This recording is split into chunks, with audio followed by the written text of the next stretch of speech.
Morning. Sorry, I got sort of a summer cold.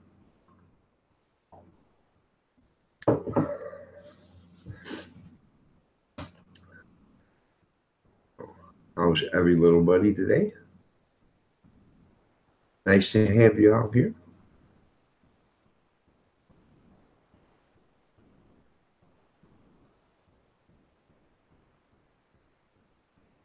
Big Steve, good morning, man. How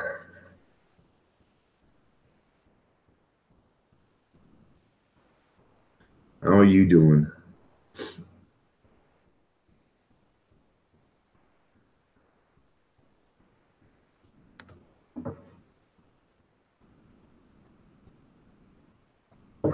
Good morning, Junkyard. That was nice of you that you contacted me through Facebook. Worried about me yesterday or the day before, whatever, but I just got it yesterday, so Pony Express evidently. So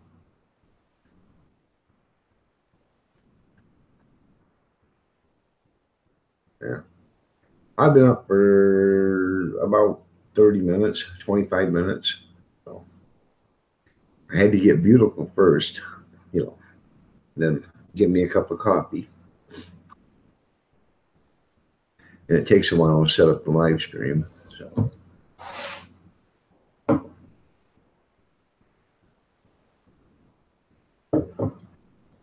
it was a little slow, yeah. Yeah, it was.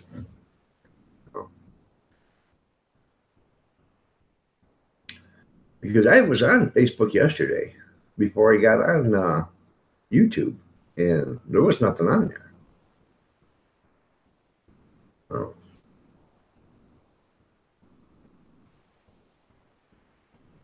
It was in May. That's funny.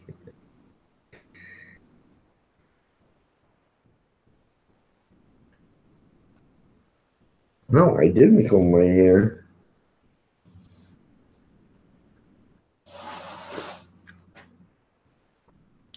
Is that better?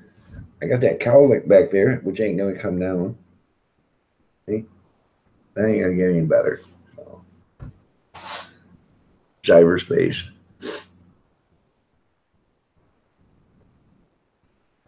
Oh, I started getting sick yesterday for some reason.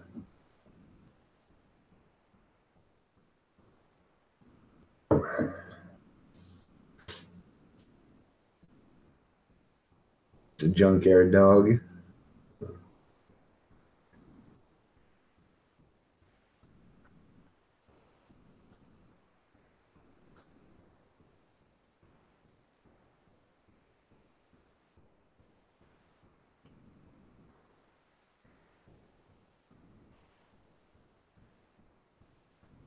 Trying to figure out how to do something on YouTube, but I don't know. I have to go in and start looking.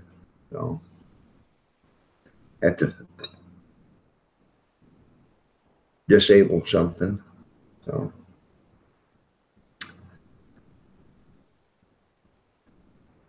I'll just go in there on your settings. Well, I'm going in on my settings and it's not there. So I have the Flintstone version of YouTube, evidently. So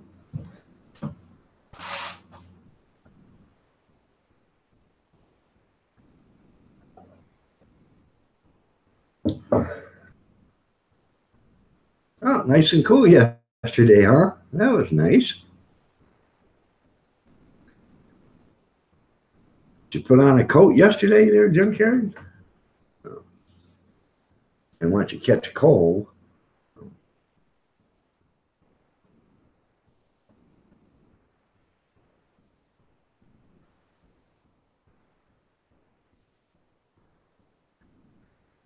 well, at least it was dark, so it's cooled down some.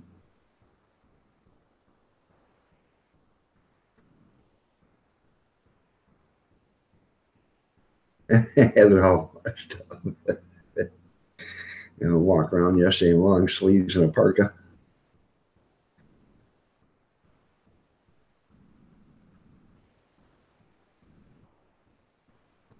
That's how you screw with people there, junkyard. Get you an old coat and sew in a bunch of pockets and put them cold packs on there and then walk around when it's 100 degrees with a coat on it.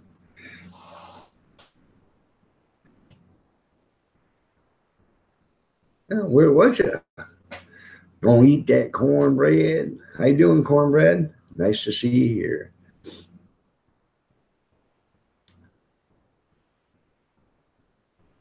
Wind out of the north.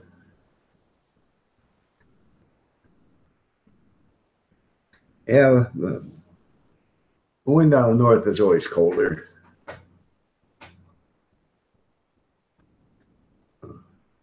Carolyn, want to be free. How are you doing? Nice to see you here. Good morning.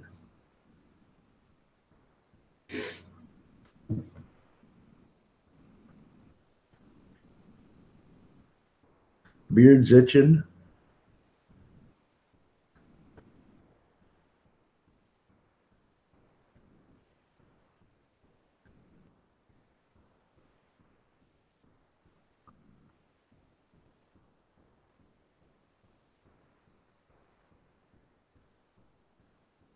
Huh.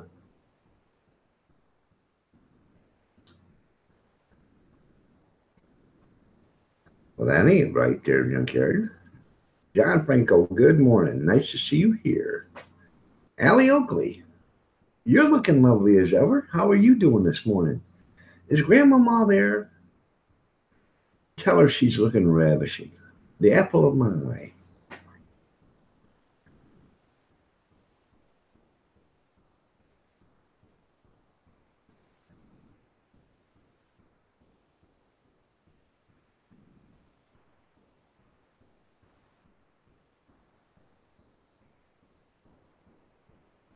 Gloanne Estenor, good morning. Nice to see you here.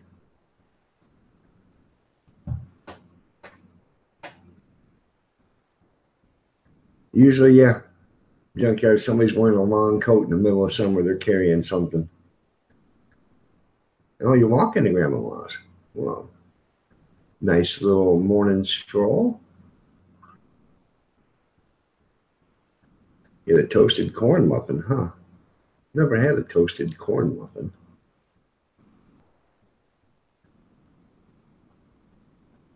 Yeah, it's stuffed with burritos.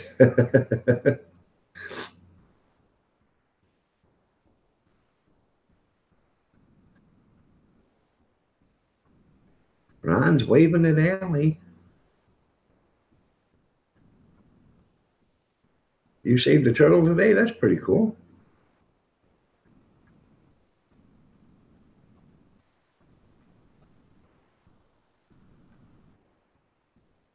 There you go. Give them all away. That's funny.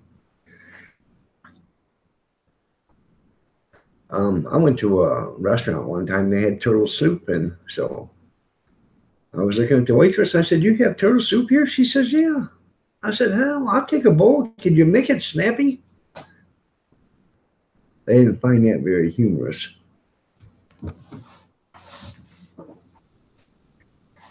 Good morning there, Ron. How are you doing?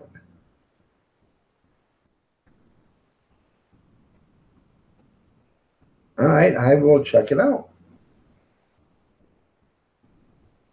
She's got a video of it. Wow.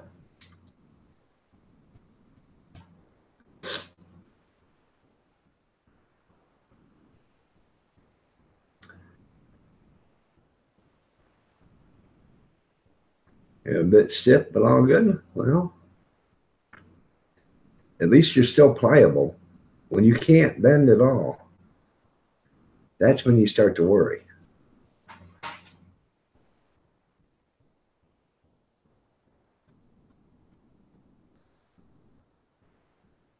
Morning, Bobby Sprinkle. Look at my channel now, subscribe. Okay.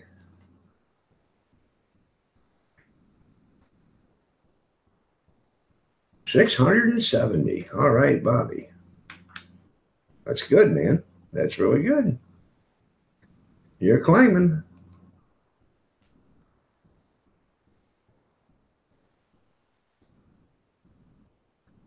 50-pound rescue dog.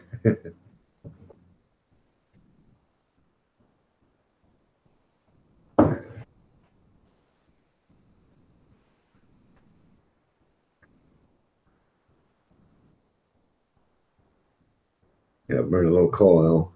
It's freezing there, isn't it, Junkyard?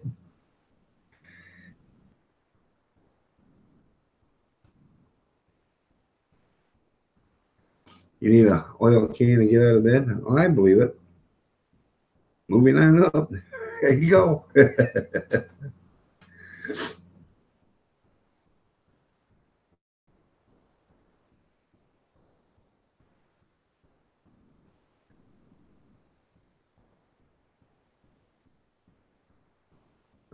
Oh, you needed the for the lights for last night. Okay.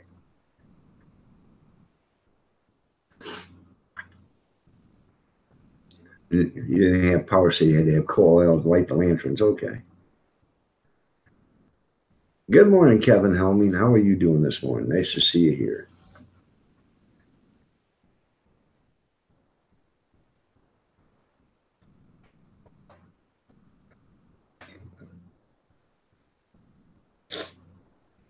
Got a touch of the summer cold.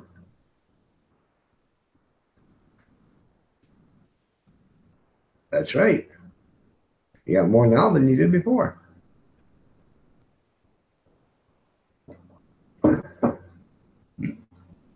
So you decide when you get to 1,000, you go live. Okay.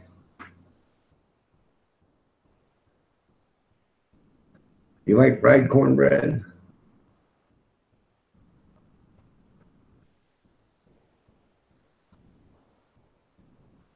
About 3/4 of an inch thick. I bet that is good. Put a crust on it. Put maple syrup or honey on it or whatever. Or sausage gravy. I know that. I've noticed that, Kevin. I'd love to get a summer cold in the summer and a winter cold in the winter, or in the summer cold in the winter and a winter cold in the summer. Yeah, put some, put butter. Yeah, that'd sound good too. Dutchy Dutch, good morning. How are you doing? Nice to have you here.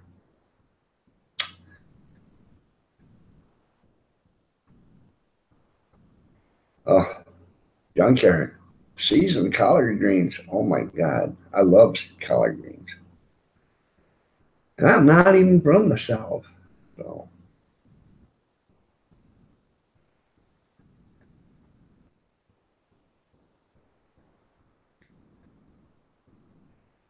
fried squash, yeah.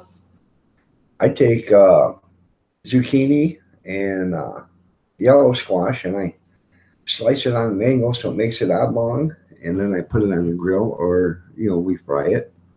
I love it, man. Mother Nature's doing a number on you? Well, I know Mother Nature personally. I'll have to talk to her, Carolyn. Do you need more, or you want more, or do you want less?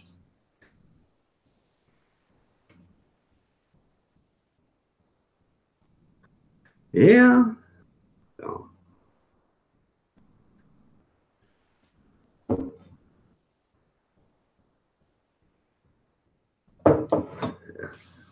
And watermelon, that's right. Good watermelon. Remember Junkyard 20 years ago, how you could get a good watermelon? Now you can't find a watermelon to save your life that's any good. Not from a grocery store or anything. So, ain't none of them any good anymore. I mean, they're okay, but they're not like they used to be. We went on vacation once with my mom and dad. I was just a kid. I was like 9 years old, 9 or 10, something like that. It was back in 72, I believe. And we were going down south. And we would stop and make a day of it at the roadside parks, and we'd sit there for the whole day, and play in the river because, they had the river there and you could swim. and the water was clear. You could see the bottom of the river. And we'd take a couple of watermelons, put them in the river, put them underneath some rocks so they couldn't go nowhere. And after a couple hours of being in the river, pull them out, slice them up, and that we had a snack. And that was great times back then, man. It was. Well, thank you, Carolyn. Yeah, they want a fortune for them now, and they're no good.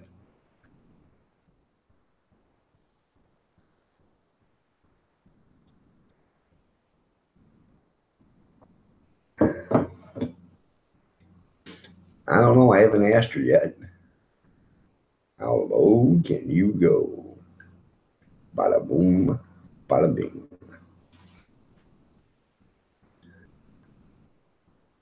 Lowest price guaranteed.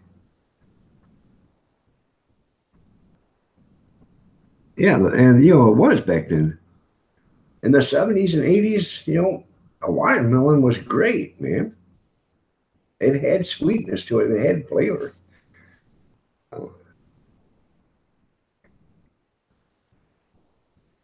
I like the black diamonds.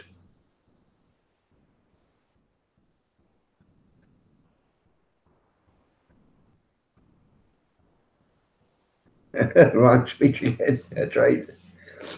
I understand there, Gene. Wrong speech. Yep.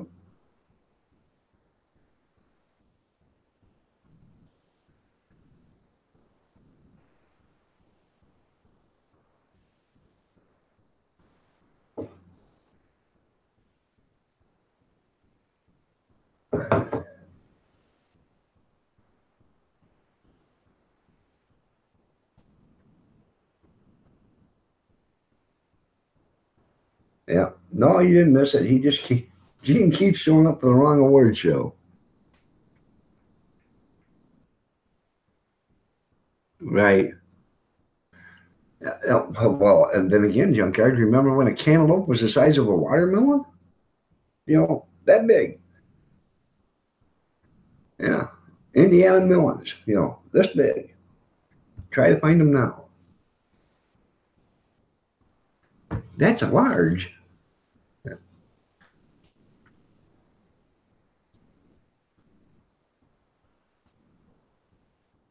Forget about it. Yeah.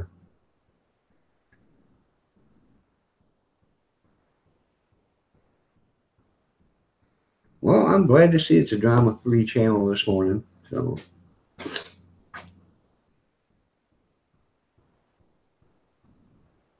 yeah, I like them. I like a cantaloupe that smells like a cantaloupe. There's a lot of them. You walk up to them, you grab them, they don't have no smell whatsoever. So, and you squeeze it, and you can't squeeze it so damn hard. It's like a rock. So damn well it ain't right. So,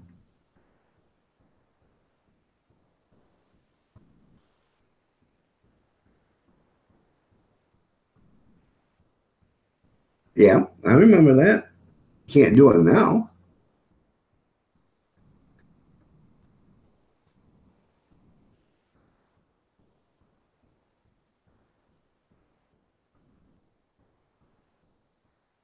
Yeah, they do. As long as you don't get shot getting them, Gene.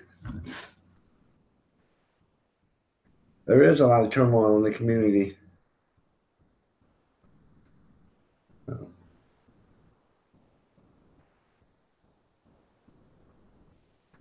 Oh, yeah, there you go.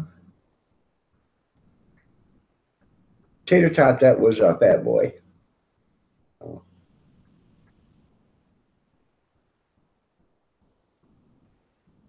That's stolen melon.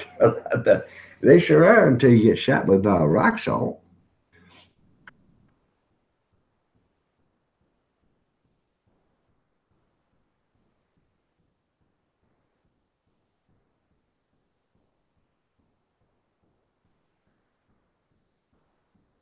What I usually do is when I grab a cantaloupe, I go to where the stem was and I push on that. And if that moves a little bit, I know it's ripe. even if you can't squeeze on the inside, but you should be able to squeeze, just a little bit. And if you can do that, you know that right. But if you push that, the button, if you push that and smell it, you should be able to smell cantaloupe, and then you know it's ripe. Now, it may not be sweet, but it is ripe.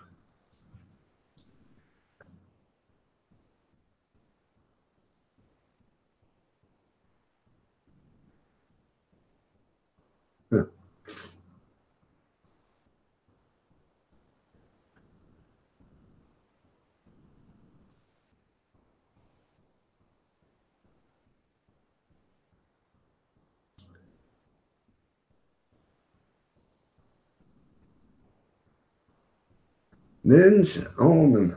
Oh, I am. How you doing, Mins? Check your channel out. Oh,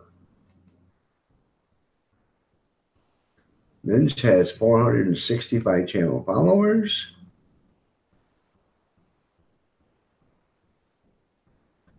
Uh,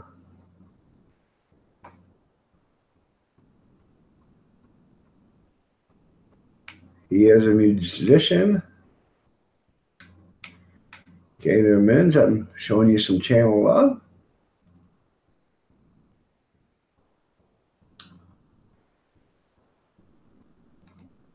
Shannon Miller, good morning. You're looking lovely as ever. Nice to have you here.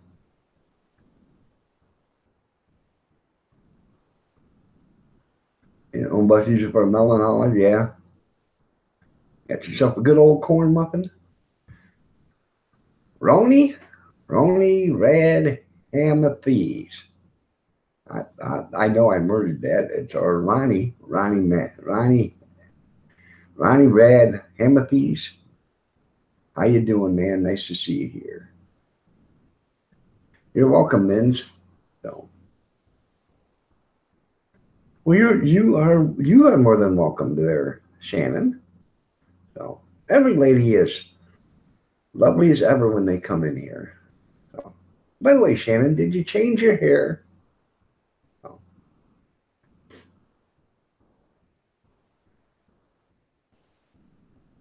I bet it is good, that corn muffin toasted with butter.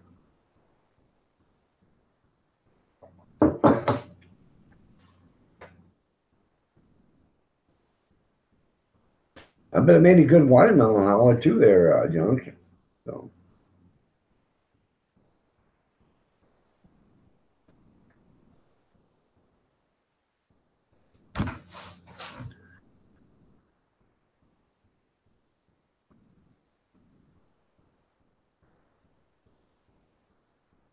you don't know what you're going to eat for breakfast? Bacon and eggs.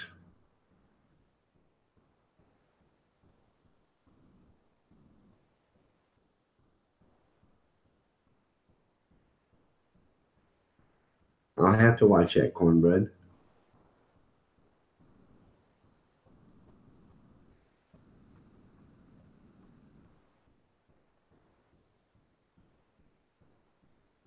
Okay, yeah, we cut it down the middle, put it on the flat top, and butter it.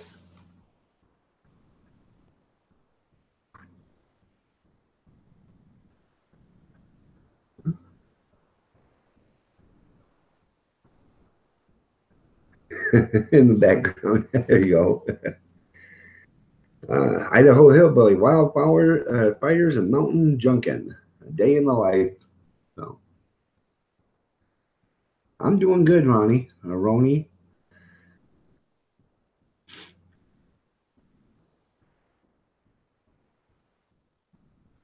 That's right. Bacon is the candy of men and women everywhere.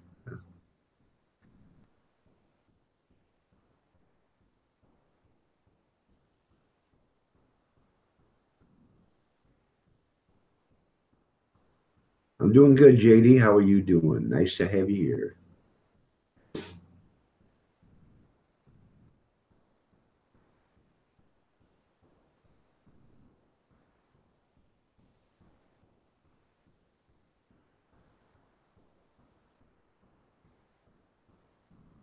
Yeah, those are. I like the big ones for onion rings.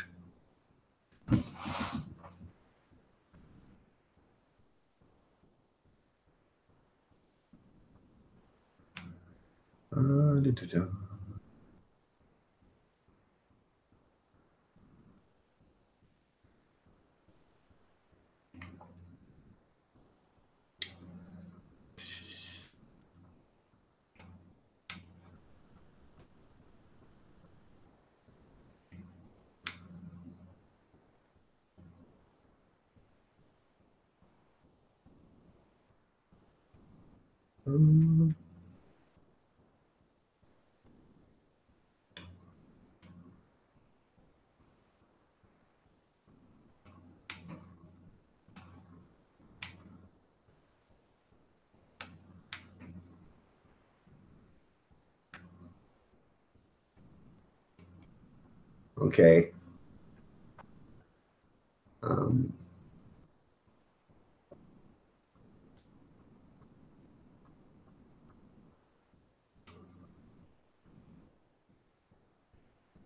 Let me read that.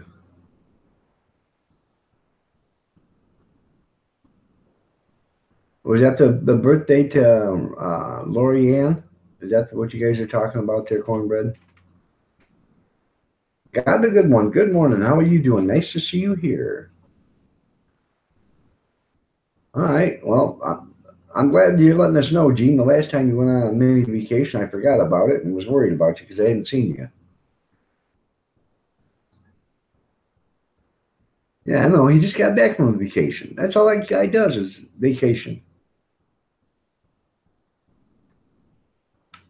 Yeah, that's what Mickey does when he's had enough.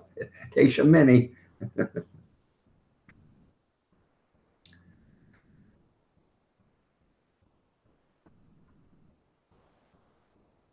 Good to see you too here, God. So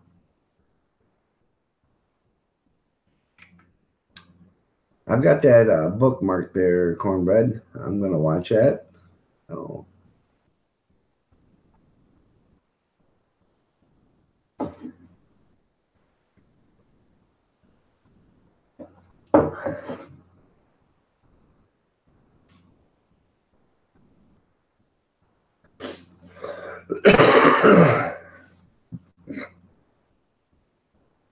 did your wife make or your girlfriend make the spaghetti sauce there, Gene? No.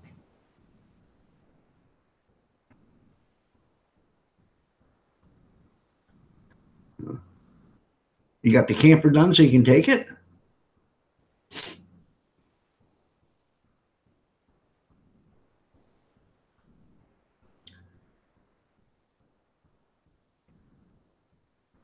The only thing what I do is I just I bring it up, I open up his channel and then I just leave it up. So I got a tab on it already. So that's all you do. I've got two screens going right now, or two different screens. I got my Google Hangouts, and then I got the Google Chrome screen, and on that I got cornbread up, my Wednesday wake up. I got men still up here that I gotta shut his tab off, but and then a video from yesterday. So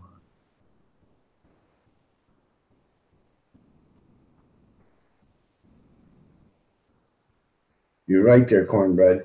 You're absolutely right. You're working on your phone.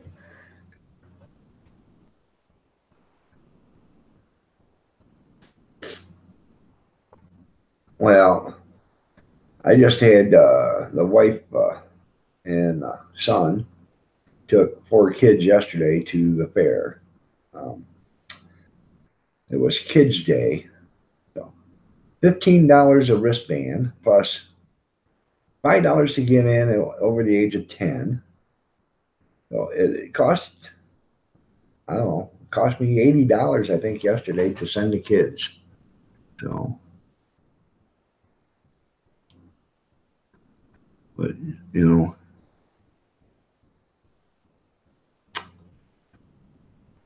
I guess it was worth it. So.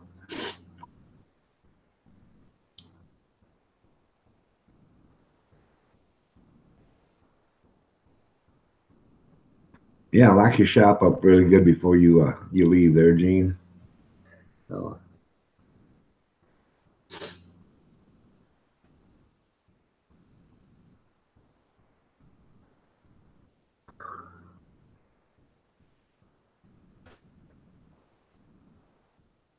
thanks for reminding me there, Carol. I've got that.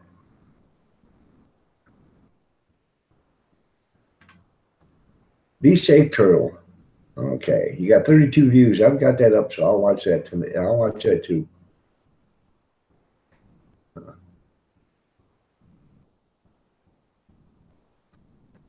You have a great one, Cornbread. Nice to have you here.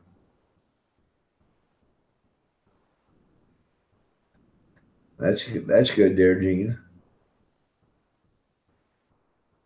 It is expensive, so I didn't go because you know basically it wouldn't do me any good to go because I can't walk that much. I mean, I can walk, but in order to walk completely around the fair and stuff, I would never be able to do it. My feet, I got the bone spurs are so bad in my feet, I could not walk that far, that long. So, um, I can walk around the block, but by the time I get back here, my feet are killing me so bad, from the bone spurs, it's excruciating.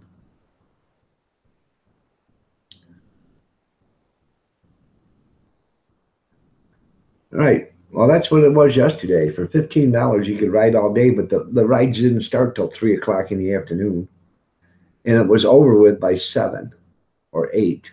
The free ride. So you got 4 or 5 hours. For $15.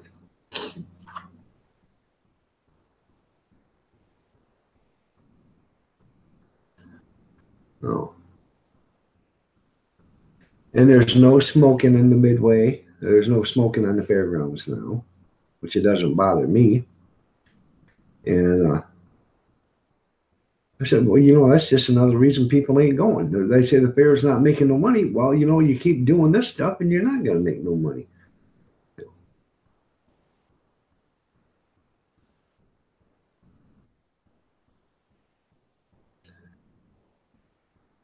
They are. They're more comfortable with a bar stool underneath your butt. You're right there, Kevin. Right. So,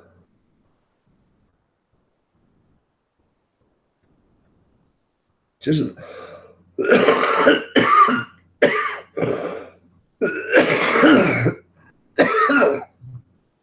excuse me. One thing right after another. So,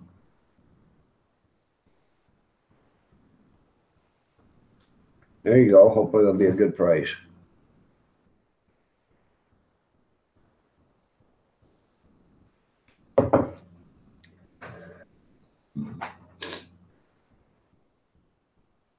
Yep. Everything's expensive. So,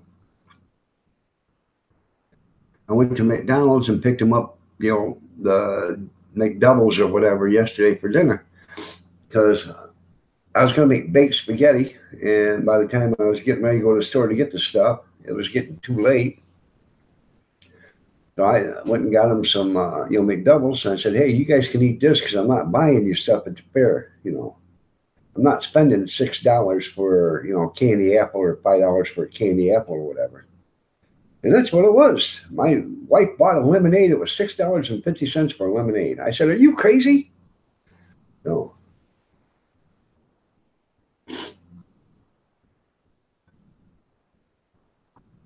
I know the feeling there, Carolyn. No.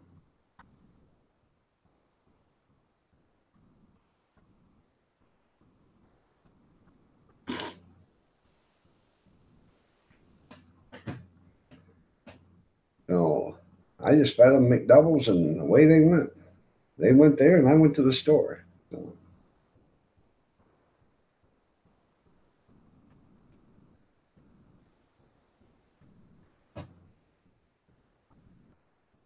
yeah, one lemonade.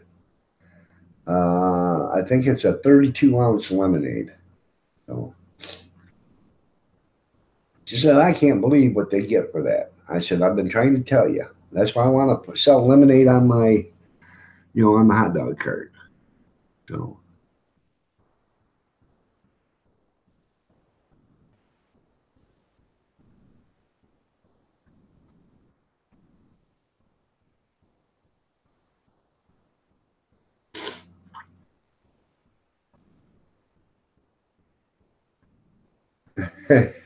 $11.70 to have her at the military hospital. After that, it just got more expensive. That's right. $3.90 a day for 3 days. That's right.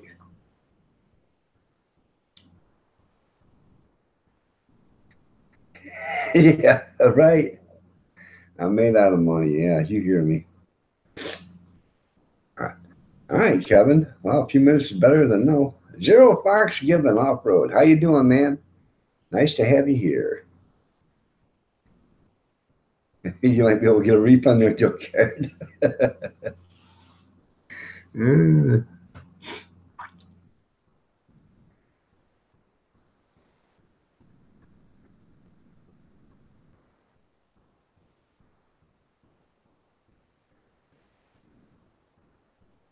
They probably had that 30-30 policy going on, Kevin. 30 seconds to 30 feet, whichever comes first. For those that don't know, Kevin Miller is my brother. He's my twin brother. So I'm sure there's a few of you that don't know that. So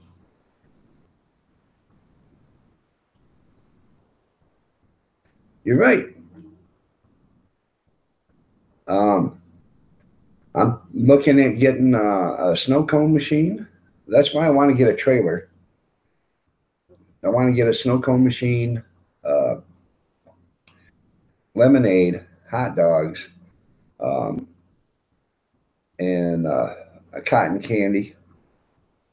Cotton candy is it's one of the cheapest things in the world to make. You know, I think you can buy the sugar that you need. I think it's like $6 for a 10-pound bag or something like that. And what it is, it's basically just sugar, but it's cut in a different way, and it's flavored and colored. And you can basically just pour regular sugar into a cotton candy machine and make cotton candy, but it'd just be sugar, no flavor. The other is flavored, and 10 pounds of cotton candy will make like 250 bags of cotton candy at $3 or $4 a bag. You figure it out. These guys are getting $5 or $6 for a bag of cotton candy. I don't want to make $1 million, the first day, but I can do it that way.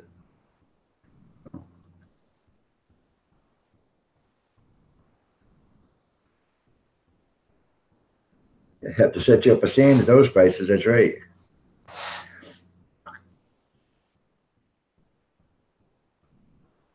If anyone's buying, that's right.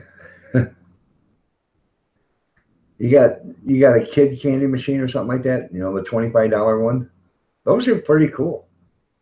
If they wouldn't work for what I want to do, but if you got 4 or 5 kids, you want to make candy cotton candy for them, that's pretty cool.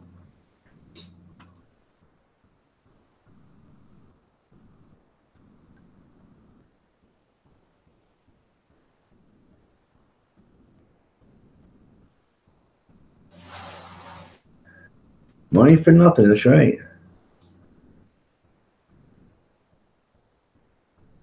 You're glad your wife bought it? Do you get to make cotton candy all the time there, Kevin?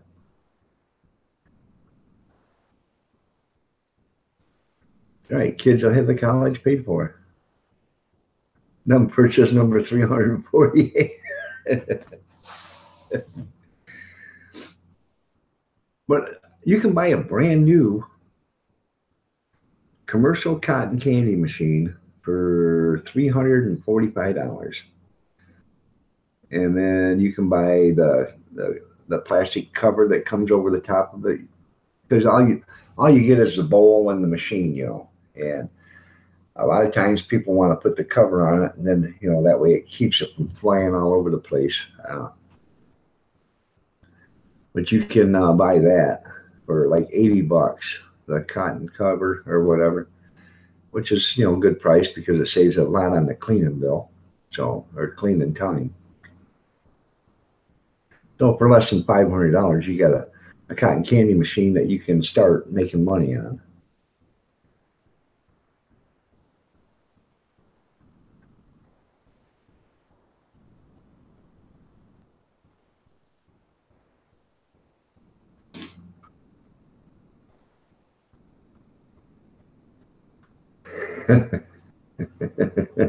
the the basement savers just flew by. Yeah, yeah. Well, I have that a swimming pool in no time.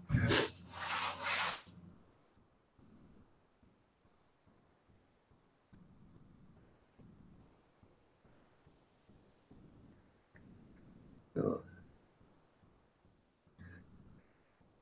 yeah, but you got to give them credit. Them guys have got a hard life.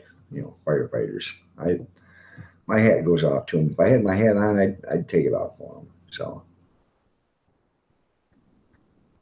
yeah, you can use regular sugar. The only reason why they have the cotton candy sugar is because it fluffs up bigger and it's got then they're flavored. So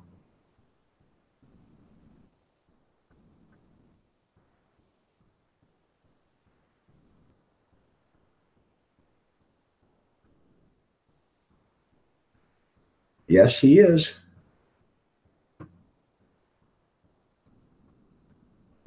Are you from Angola there, Zero Fox?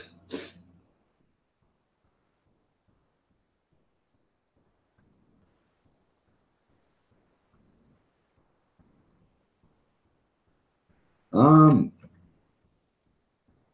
how many bags? Um, Probably 20. Because it only takes like a tablespoon to make a bag of cotton candy. Oh,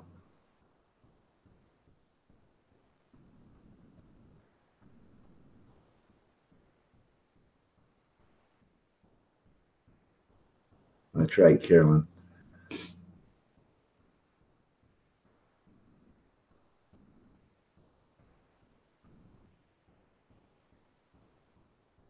Sarcasm and gift from those named Kevin. That's right.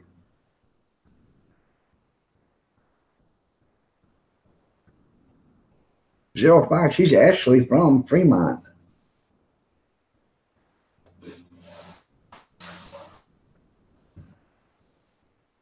Well, he's actually from Michigan, but he lives in Fremont. So, yeah, bottoms up. I gotta go get me a cup of coffee.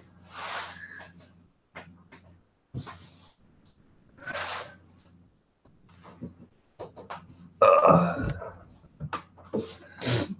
Wait till you guys get my age.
Let's see.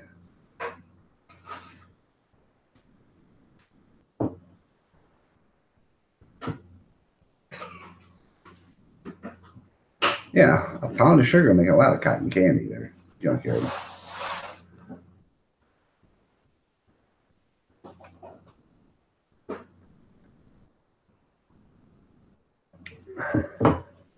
Jasper, Indiana. Is that where the Double Deuce is at? From Roadhouse?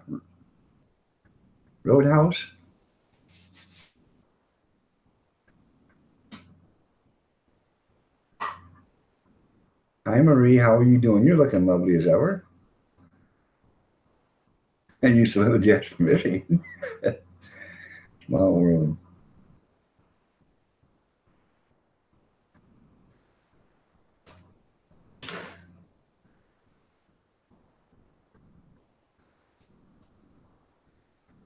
Limited small towns and names available. That's right.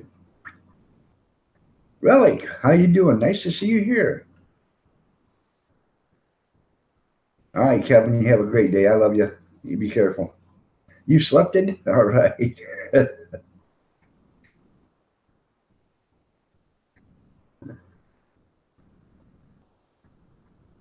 They live in Newburgh now. They stayed up late thinking of a new one. That's funny. Well, I'm glad you slept in their relics. So,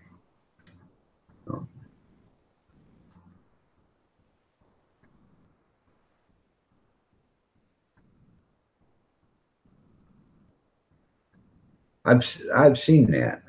Um, it's done with sawdust, wood chips, and glue, and then they form it and it's under high pressure, and then they seal it so it doesn't leak. So, which is pretty cool. But knowing me, I'd get the one that didn't get sealed properly, and then all of a sudden it'd start leaking hot coffee all over me. I'm gonna be rich. There you go. Anytime you get into street vending or carnival vending, all that stuff is cheap, you know. But they make money at it because people are in the mood for it, you know. Um, yeah, like the games, they're getting $4 or $5 a game to play, and what do you win? A 25-cent toy, and you think you've got the world. You can go around back, knock on the back door of the game, and say, "Hey, man, here's $10. Give me the big toy." And I'm sure they will because they got like $2 into it. You know, the big stuffed animals ain't nothing. They don't cost them guys nothing because they buy them by the hundreds or by the thousands. So they get them for nothing.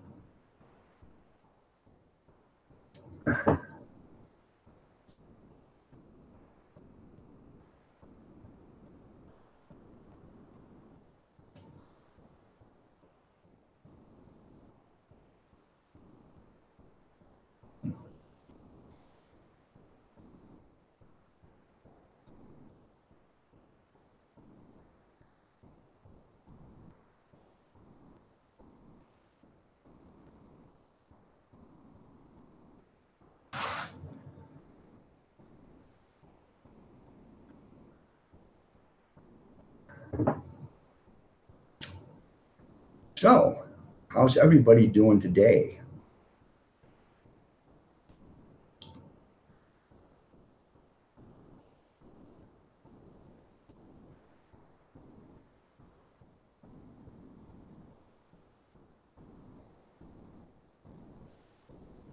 Good morning, Yankee Living.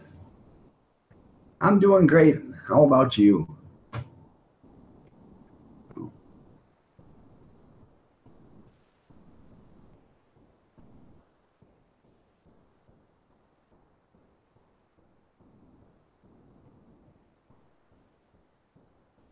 You're right. If the sun's up and they got smiles on their faces, they're gonna buy it.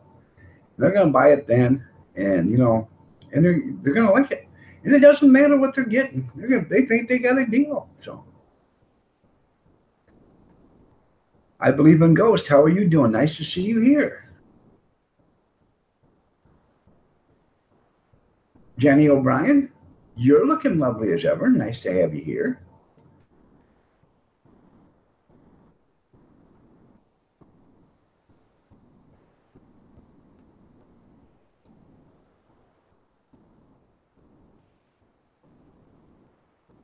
Finest frog here, split 4 ways. That's right.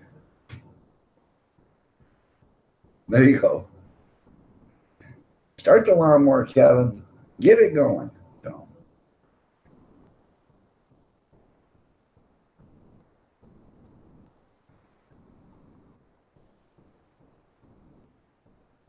okay, Gene, you have a great one, man. Nice to see you here.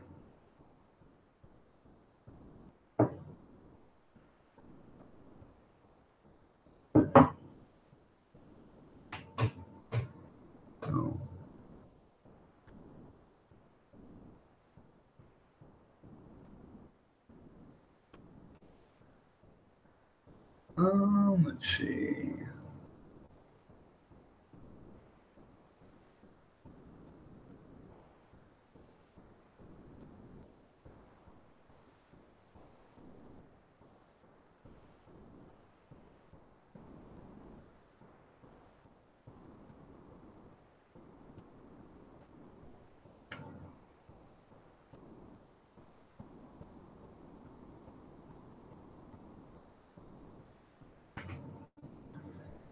I'm doing this. Huh.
I'm looking on my page right here. I'm just trying to.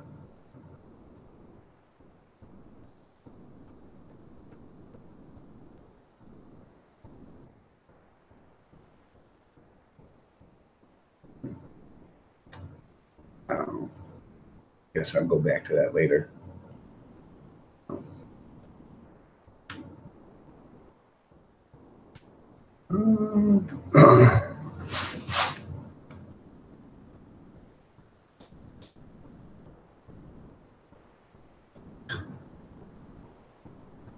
That's right. It's going to be a hot one. Big Old Fan Productions. How are you doing? Nice to see you here. 21090 Bruin. Good morning. Nice to see you here.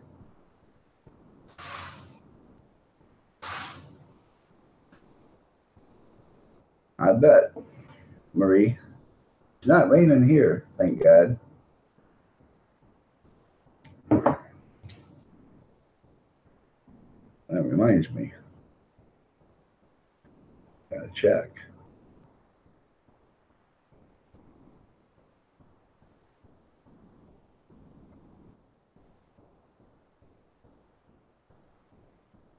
Saturday, supposed to be 77 degrees and sunny.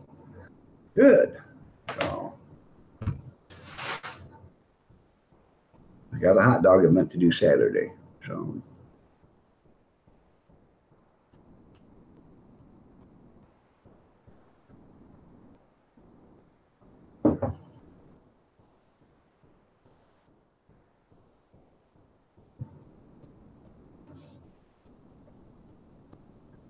California's getting the heat now. Well, that's why, because they got all the raisins there, junkyard. They got to have the heat. You got to have something to shrivel them all up.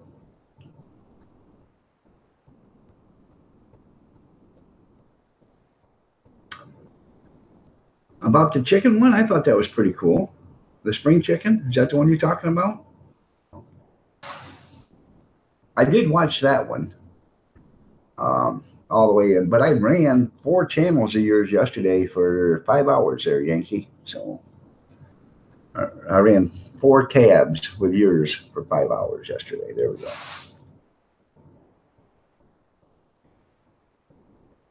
Jeep Things Outdoors. How you doing, man? It's been a while since I've seen you. What's it, 6:02 in the morning there? No.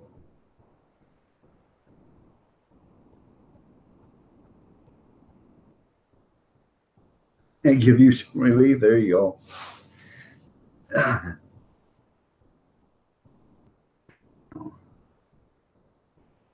That's good there, Jeep.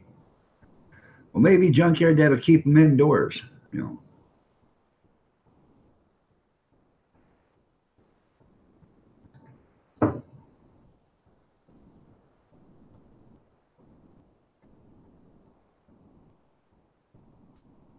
Yeah, I've seen that. They're getting a lot of rain out that way.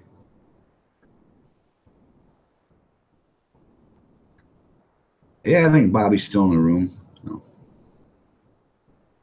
Well, hey, it's good to be busy and then not to be busy. So.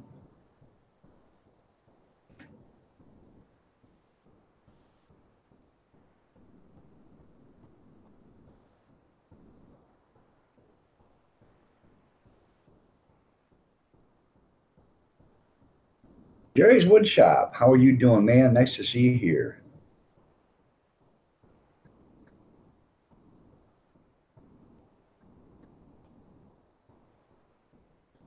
I ran a couple of years, or I ran 2 tabs yesterday with yours for 5 hours. So hopefully you get some. You should notice it in a couple of days that you got, I don't know, 10 or, yeah, probably 10 or 12 hours worth of watch time, 10 hours worth of watch time, I think.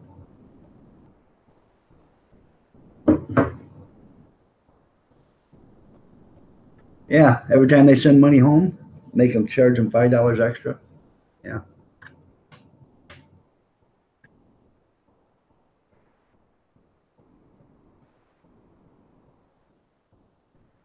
If it's brand new, Carolyn, did you pull the lever? There's a lever up there you got to pull.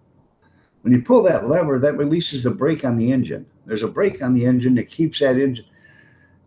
You release the lever and that shuts the engine off. You pull that lever back and that releases a brake. And that's a safety feature. So if you're not holding that lever down, you ain't gonna be able to actually. You can still pull the engine, but it's hard, really, really hard. So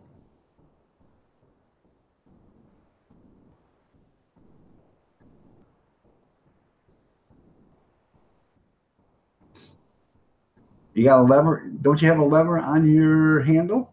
If it's a brand new one, there should be a lever on it because last thing I knew, every new lawnmower has a lever on it for the, the brakes for the engine. So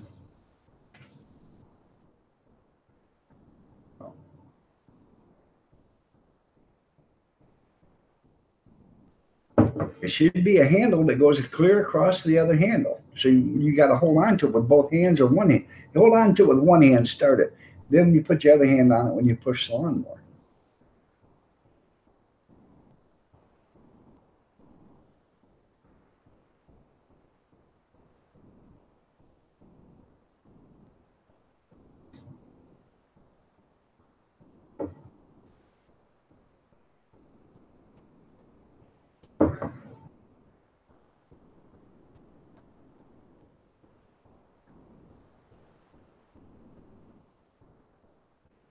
There's a red bar.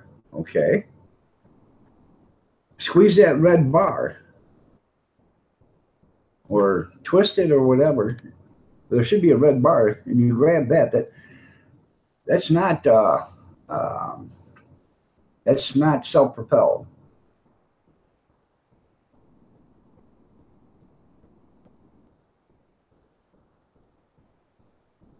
Okay, you got it started. Look at there. Another crisis averted by the good old Aaron dog. So.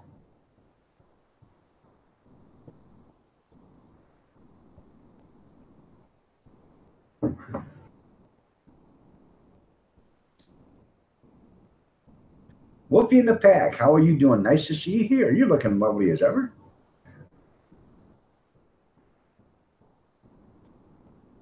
Yeah, I love that. That was funny, man. They looked like they were gonna, run you over, and I realized the camera was just sitting down here, and they're smart because they didn't run over the camera; they all ran around it. So that's pretty cool.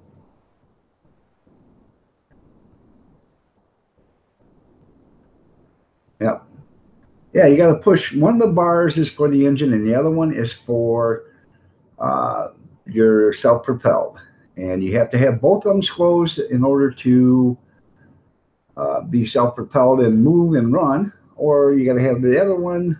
I think the one bar is just for starting the engine. The other one is for self patrol. You know what I'm talking about. Self-propelled. So that's right. Chalk one up to Iron Dog.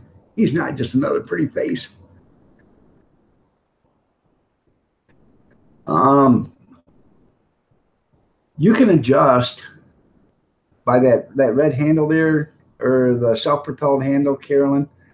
Just uh, the harder you squeeze, the faster it goes. If you let out a little bit on it, it should slow down some.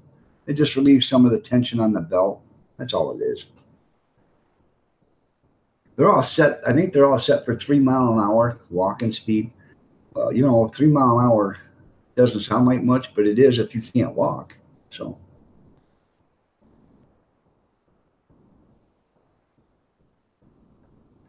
just let up on the bar a little bit there, Carolyn.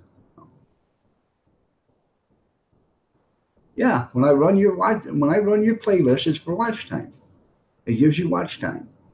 So if you are, I don't know how. I know you got 4,000 channel followers, Jerry, but I don't know how you're doing on your watch time. So if you're not getting enough watch time, you know, I'm trying to help you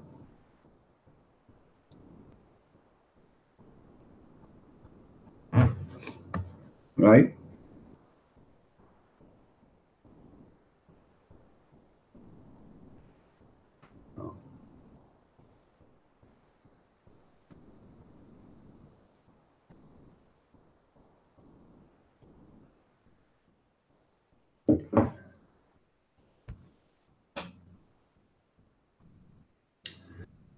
So that's why I do a playlist.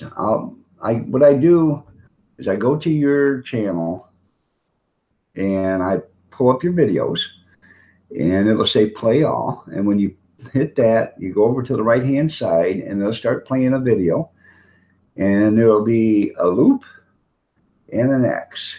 I hit the loop, okay?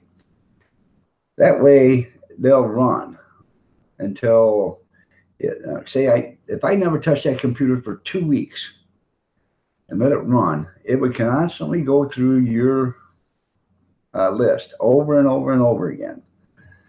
That's called a rerun.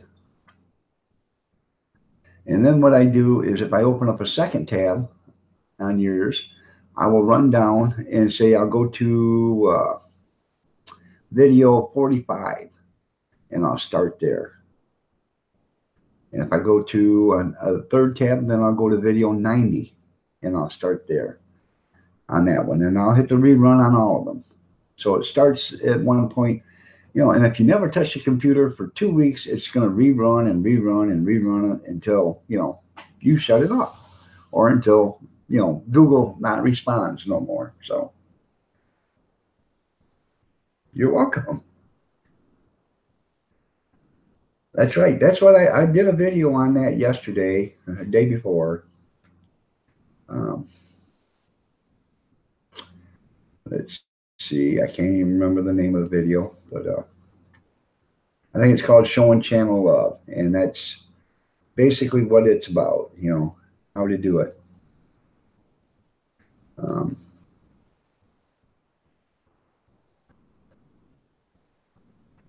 Yeah, showing channel support.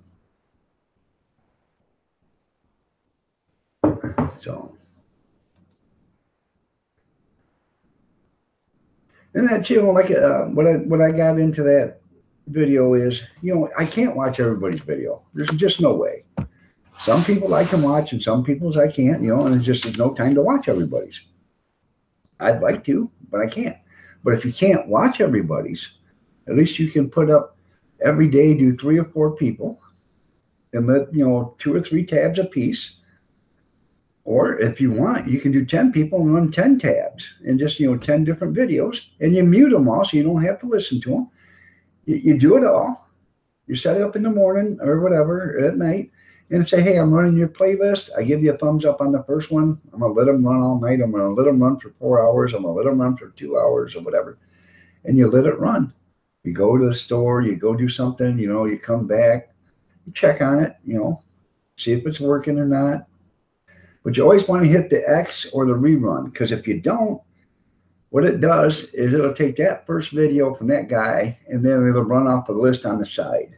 So you always want to run the playlist and then hit the X or the rerun. So if you don't, it'll run to the next one down on the list, and it could be somebody else's channel that you don't even know.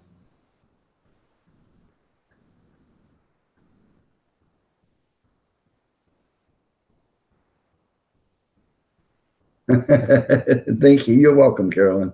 All right there, Jeep. You have a great one, man. Nice to see you here. I'm glad you did. I'm glad you did. Molly Gordon, how are you doing? You're looking lovely as ever. I do too, Molly. I will binge watch. When I got the time, I'll find somebody's channel. And I will watch 5 or 6 videos. Of theirs, and give them some watch time, and I'll comment on each one I watch. So. But if you can't sit there in front of the computer and you got to do stuff, everybody can't sit in front of the computer every day. So if you've got to do something, go ahead and just run their tab, run a tab of their channel and let it run. Your computer's not doing anything anyways. So if you just let it run, and it depends on how good your computer and internet is. If you can run, Dewey, Amish, he can run 200 tabs at once because his computer is that good and his internet's that good. I cannot. I can run 10 to 12, and that's stretching it. So, but if you could run, if you got a good computer and a good internet service, you can run 200 tabs a day. And you can also run your own. You can run your own videos, and you can watch your own videos 3 times a day. So if you got 200 videos, you can bring up 3 tabs, start that one video at 1, start one at 1, start one at 75, and start the other one at 125. And you can run your videos and let them run, rerun, and you can run them 3 times a day. And you'll get credit for it. Plus, you get all the hours. So, David in the desert, good morning. How are you doing? Nice to see you here. Well, you were up already this morning. What'd you do? Go back and lay down? The Leslie Life, how are you doing? Nice to see you here.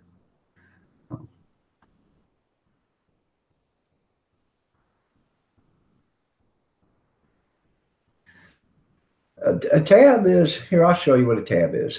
Okay. This is a tab.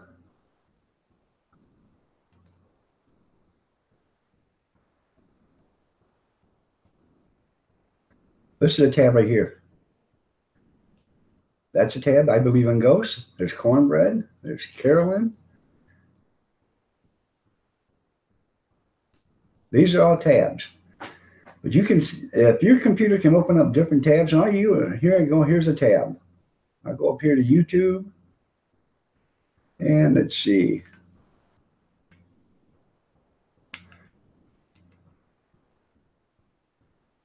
I just open up Yankee Living. I go to this video. Now see this. You go to this videos, and it says play all. See that right there? Play all. Now this is where the rerun is. See that right there? That's where the rerun, and that's a shuffle. Okay. You want to shuffle the list? I don't know. It's supposed to shuffle it, but it didn't. But here, you run the rerun, okay? And now I'm going to see it. I don't even click off on that because that gives him money. This is going to run. And when that one's done running, it'll go to this one. Then it'll go to that one. And then it'll go to the fourth one. And it'll keep on going. But then I want to say, hey, I want to, wait a minute. I clicked on it wrong. Sorry.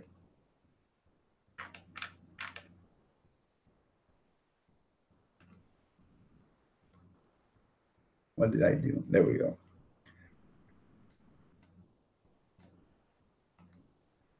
We're going to go here. Okay. We're going to watch this one. Well, now I want to watch. I'm open up another tab. Go back here to YouTube. Scroll down.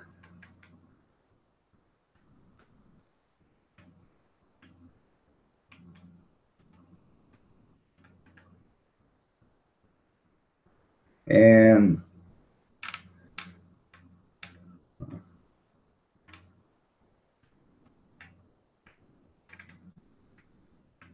wouldn't you know it won't do it.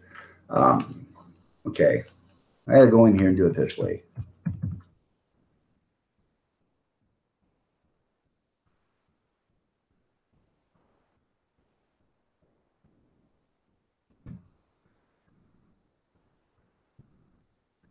So I got to go back here to Yankee Living. So I'm opening up another tab for Yankee Living.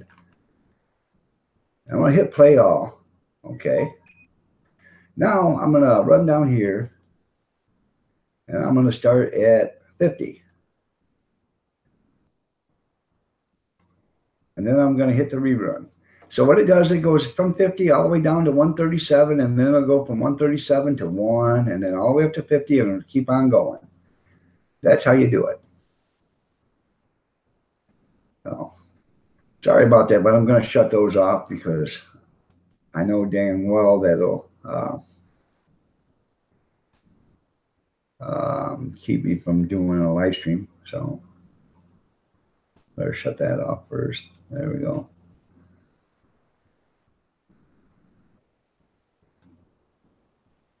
There we go. Vinny just went live. Okay, let's call Paris. So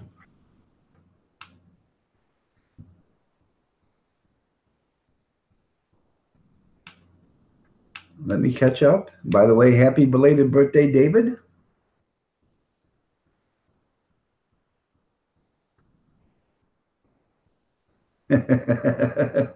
Well, you're welcome there, Dave, Yankee. Well, it's nice of you to stop in and say hi there, David. Big Steve, wake up. Well, I tell you what, if Freddie chases you and pokes you in the hiney, Big Steve, you'll wake up. That's good there, Leslie Wife. I'm catching up on the comments. I'll be right with you guys. Yeah, that's the best thing to do, David. Get busy and when it's not hot, you know. So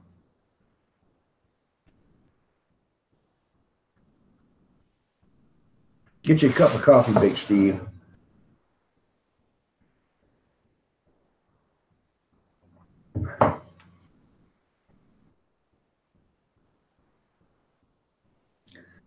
That's funny. Donate your foot into his butt. That'll get him moving.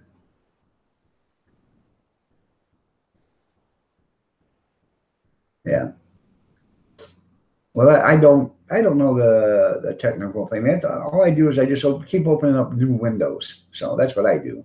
So if that's what that is, you call it Windows, I call it a tab. I have no idea. That's what I do. So, well, happy birthday, belated birthday, David. How old are you, man? So, if I can ask. What was you thinking yesterday there, Big Steve? Prissy for Kayla. Good morning. You're looking lovely as ever. Nice to have you here. We can just call you Kayla. I'm doing good, Kayla. How about you?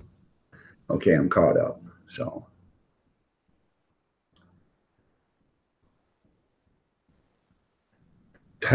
yeah, who is that handsome devil on them chicken videos? That'd be the Yankee. That's right.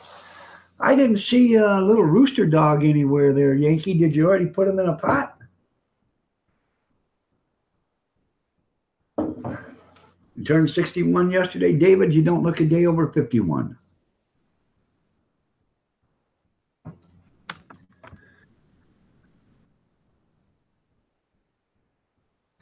Well, I'm sorry to hear that, Kayla.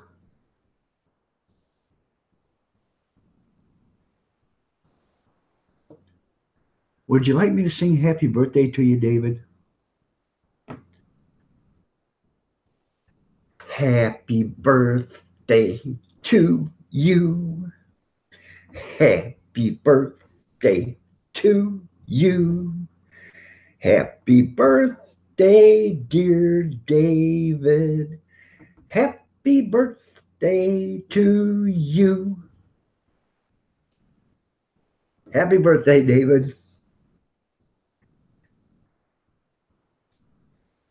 You turn 34 in October? Well, let me know when it's October, and I will get you a birthday song there, Big Steve.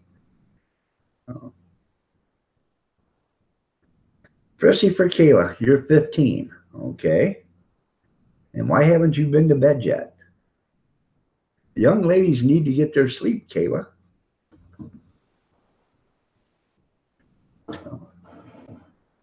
That's how you grow into be mature ladies. So.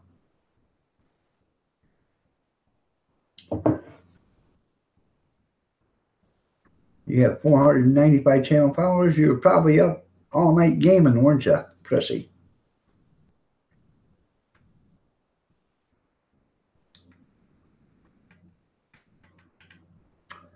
Oh.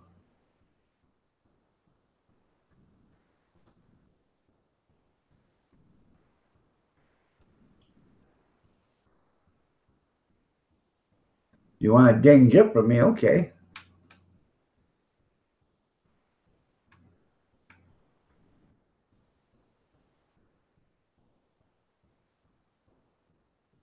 Got tangled?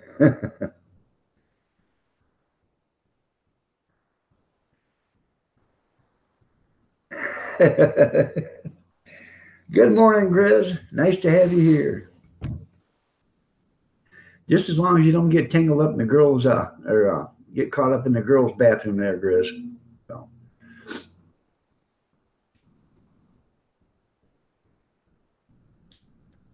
You Phil from the Duck Dynasty.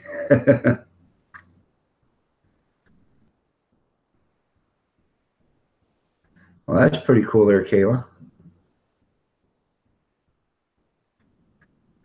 That's right. Carolyn, don't overwork yourself.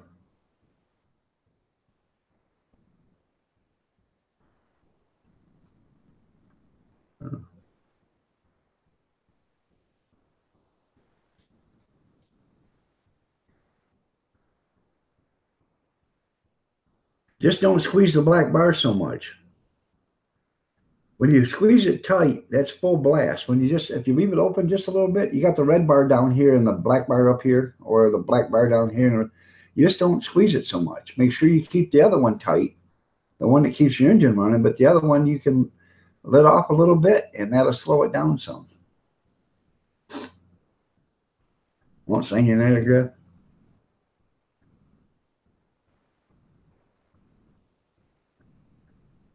Okay.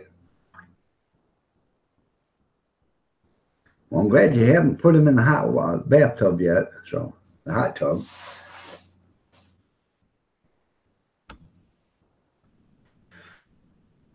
He did have a new video, but he couldn't get the title. He was having trouble with the title last night. Never ending erection or something like that. Wouldn't let him do it.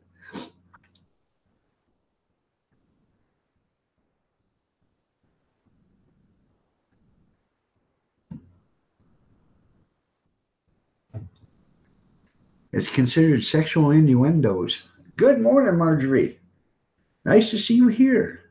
You're looking lovely as ever. Is that a new blouse?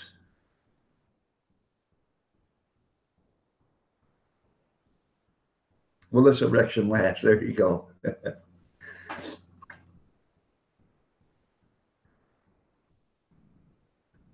All right, David, you have a great day, man.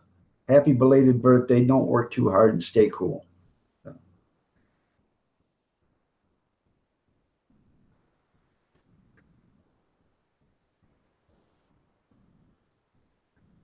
And by the way, everybody, it's not what you think. He's talking about putting up a building.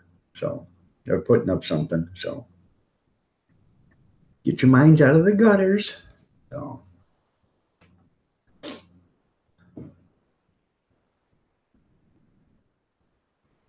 I did think it was funny you painting the toenails of Allie and Lee. That was funny. Or your daughter painting them while you were holding them. So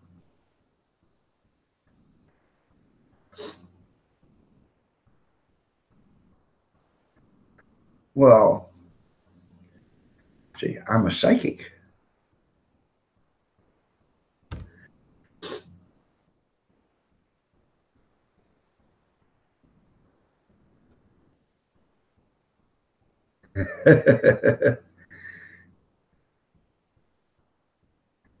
Canopy for shade, that's right.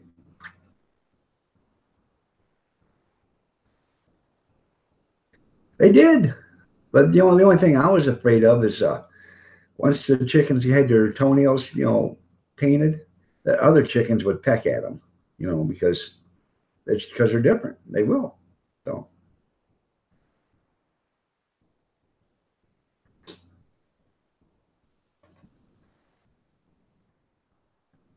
and chickens are that way. When you get another chicken that's injured or whatever, it looks different, acts different, the other ones will start flocking on it and start pecking at it. So sooner or later, that chicken is a goner. Anyways, Margie, that is a nice blouse you got on there. I have to powder my nose. I'll be right back.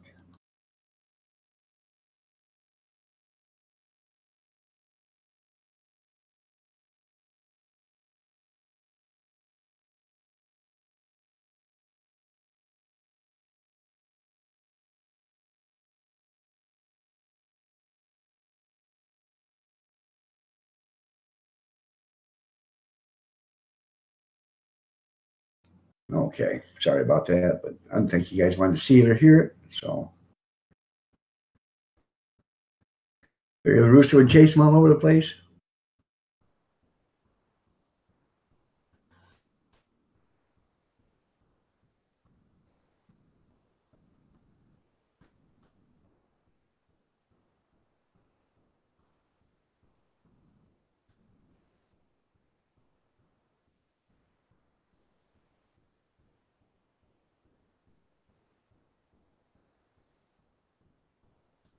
Table stains? They're not stains. This is where the varnish is coming off, man. Where the varnish is coming off. This is a cherry table. It's a 48-inch round cherry table. I should sand it down and revarnish it, but I've had it for, I don't know, 20 years. So, and basically it doesn't fit in this room. Um, so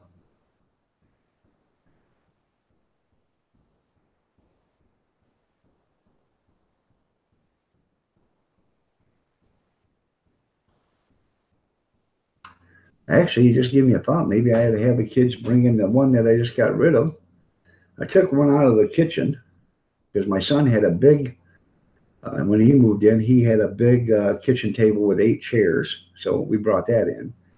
But we took the kitchen table that we have with 4 chairs, and we took that out, put it in the shed. I should have him come bring it back and take this one out and bring that one back in here. So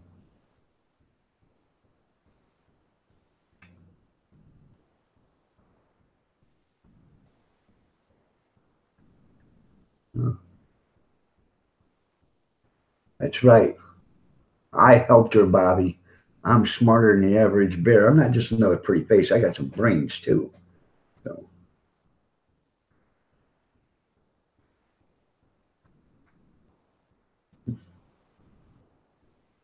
yeah. Grizz, turn it upside down and smack the living heck out of it. It'll knock that tobacco out of there. Swear to God it will.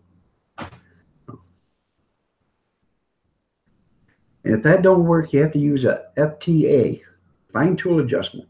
You'll find it in your toolbox. It looks sort of like a ball peen hammer. You bring that in, you take that FTA, and you gently whack the back of that computer and the bottom, and that'll knock the stuff clean out of them keys.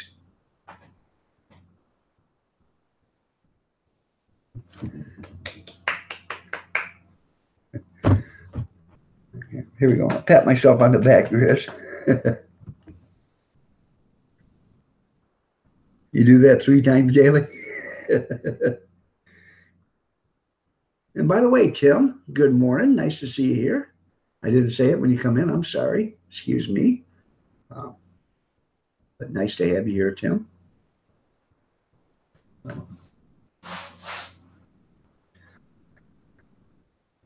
I'm thinking about getting one of them little computer vacuums that's got the brush on it, it's a little battery powered, because you're constantly getting stuff on the keyboards. It doesn't matter. You get dust that's in the air, skin dander, whatever you want to call it. All that stuff flies around in the room. There's so much stuff that's in the air, and it lands on your keyboards. You can be completely out of a room, leave your keyboard up, and you come back a day later, it's going to be covered with dust, just from the air conditioner running. People walking in and out of the house. So we don't have any carpet.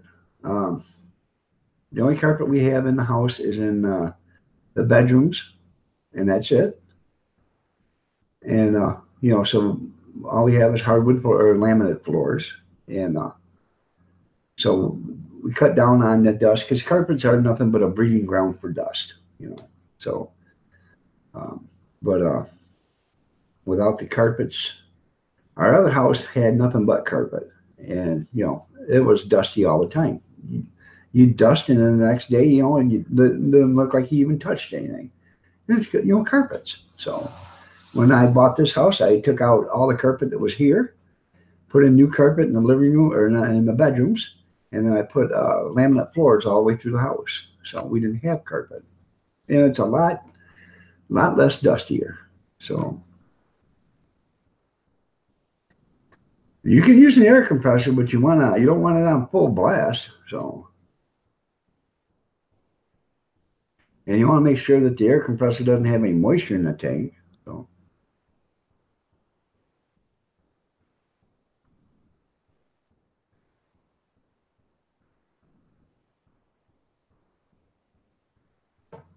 wood floors and laminate floors, whatever, they keep the dust away. So, and it makes it a lot better. So, and you got one of them Swifters, you can Swifter. This is a 12 by 12 room, I think, or something like that. You can Swifter this room in about 2 minutes, and that's pulling all the chairs out, going around the table, underneath the roll top, around everything. So, good morning, Theo. Nice to have you here. You got gold floors? Well, that's great.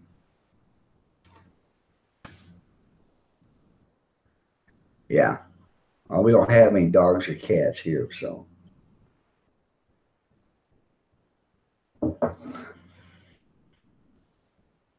Indoor garden? Yeah.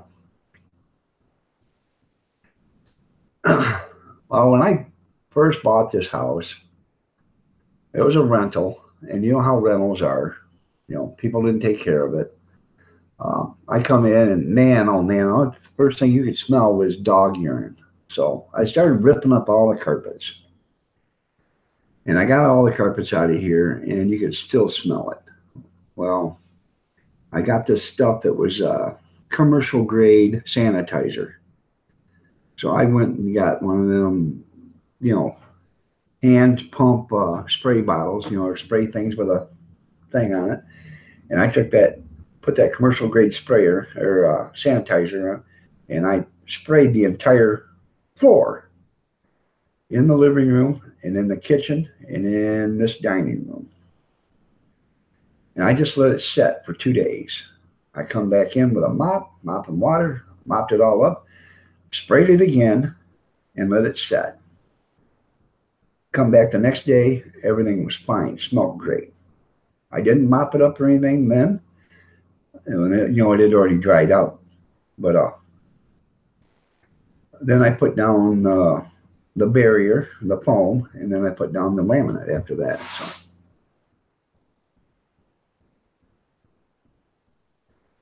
I can't figure that out either, Moose.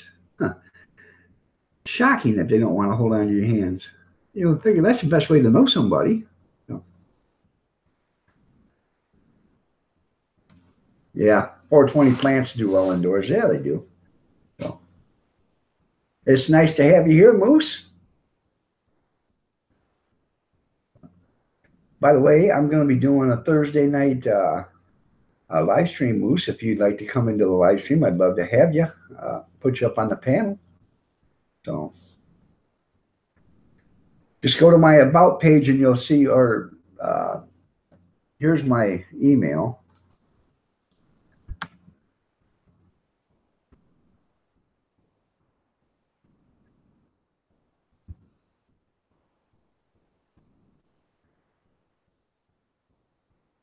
That's my email. It's in my About page. Just leave me a message on my email and write in there, Iron Dog do not delete, and leave me your email, and I will send you an invite Thursday night if you want to come up on the panel. We'd love to have you.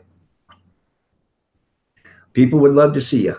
So, Scrap Hawk, how are you doing? Nice to see you here. So, yes, you can come up on the panel. Just write my email address right there, Carolyn. And, you know, I'll send you an invite, or, you know, an invite to your email. So, but it'll be 8 o'clock Thursday night. So today is Wednesday, so it'll be tomorrow night. So.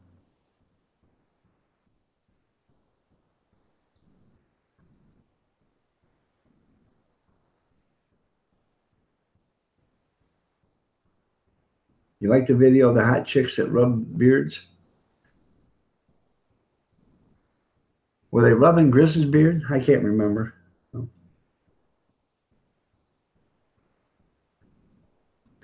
Well, Allie and Lee are some hot chicks, weren't they, Grizz?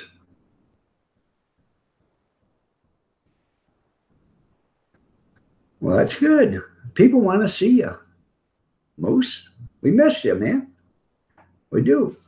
I think you are extremely funny. I can't believe that your channel isn't doing as good as it should be doing. And because you have some killer comedy videos, man. So, and I know you got your other outdoor channel. I like that one too. So you can come as either Moose Knuckle, or you can come as you know, outdoors. It don't matter to me. So.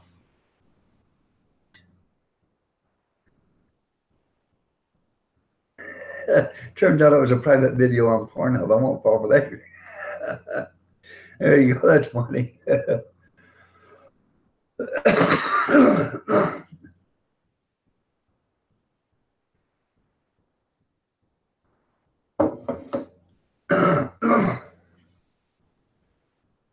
You invited Moose to hold hands with you?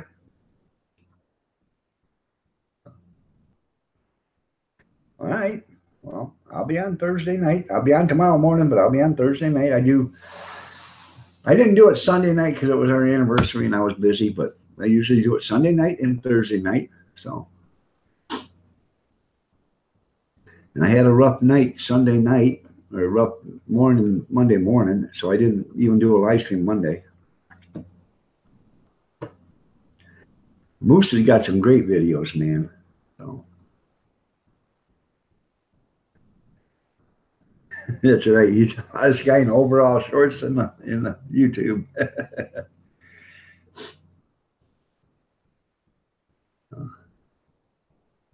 Steve, my videos suck. All right, there, Carolyn. I'll send you an invite when I make sure you send me your email address so I can send you an email, an invite. If you don't send it to me, I can't. Yeah, make sure you write on there, do not delete, Iron Dog. So.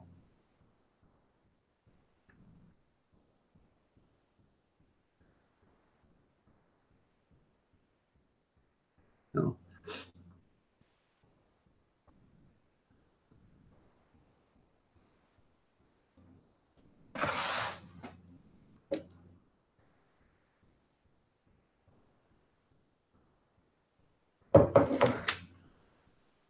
Where I come from, sucking is good. Well, it depends on if you're the sucker or the sucky. So.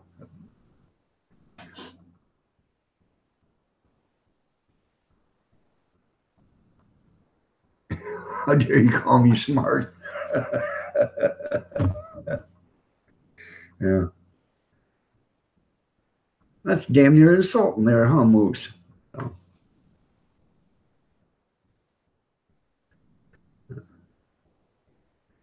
You getting along any better there, Moose?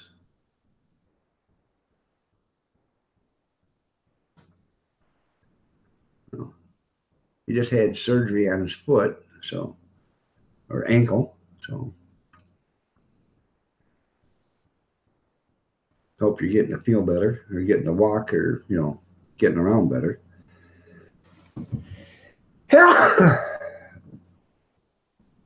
Excuse me.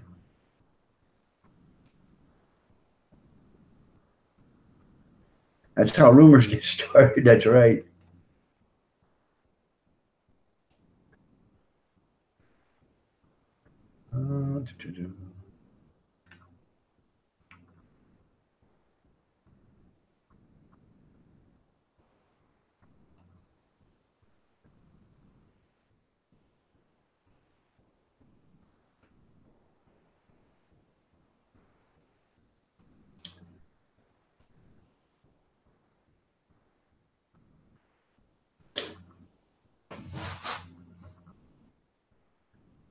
Well, I don't think Moose wants to kiss and tell.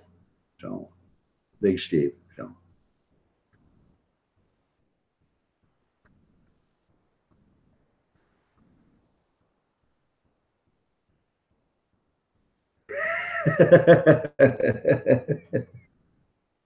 Yeah, that's funny.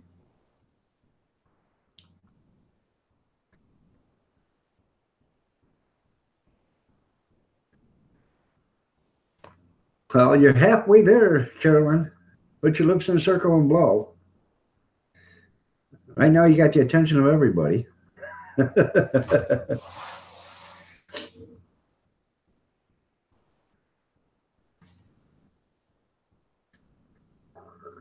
Carry on, Jumpin' John. How are you doing? Nice to see you here.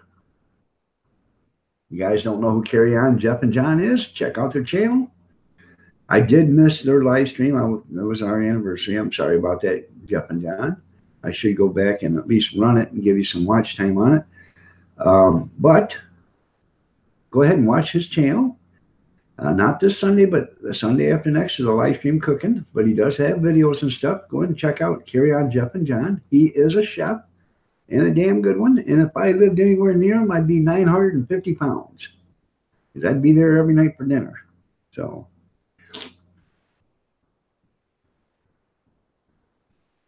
I bet it is. I'm glad you're back too there, Moose. I'm glad you're back safe and sound. So, and by the way, Moose is in the Army, or he's in the military. I can't remember. I think you're in the Navy or the Air Force, aren't you? So, he's in the military. So, give Moose a thumbs up. He's in the service. He's one of the boys that are protecting our country.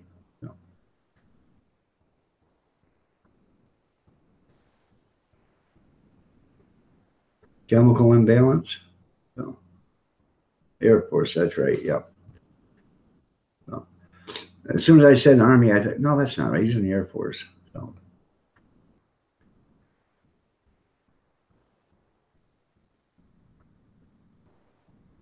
All right, Marjorie, you have yourself a great day. Thanks for showing up. And that is a lovely blouse you got on. So,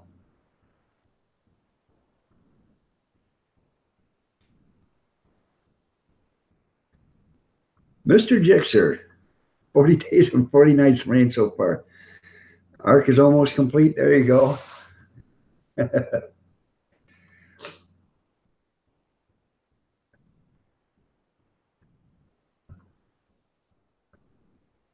But will it tread water, Mr. Jixer?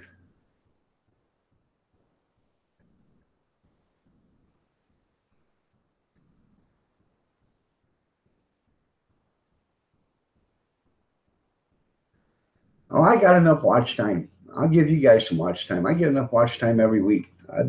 You only need 11 hours a week to make your 4,000. And right now I get 70, 80 hours a week. So I got enough watch time. So I try to give some watch time to everybody else as much as I can.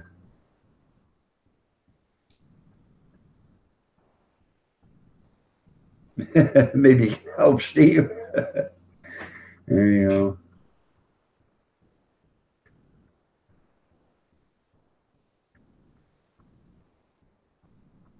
Rocky Brook, good morning. Nice to have you here. I seen you when you come in. I didn't say hi to you, but I'm sorry. Nice to have you here.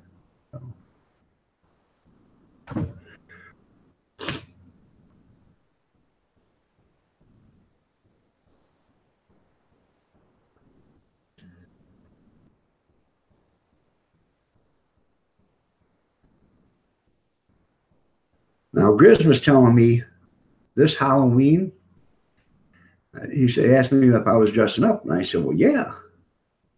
I said, well, are you dressing up? And he said, yeah, he was going to dress up as Bigfoot. I said, well, hell, that's pretty interesting. He said, well, what are you dressing up as? I said, well, I'm going to get me a skateboard and go naked. I'm going to go as a pull toy. But boom.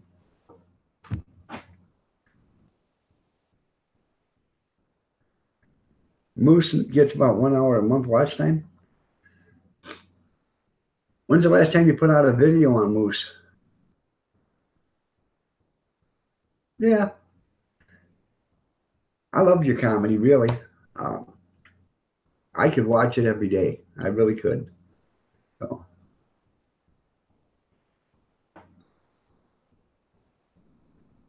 Your name in China, Chinese is one hung low. Yeah. Right.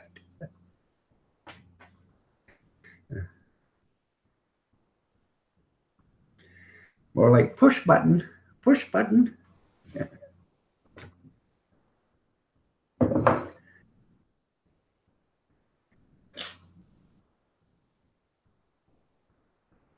So.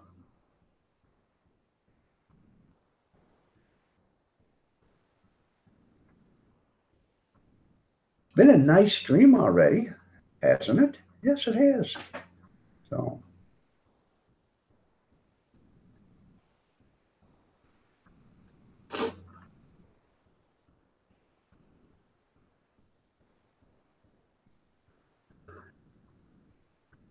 Ooplang dong. That's funny.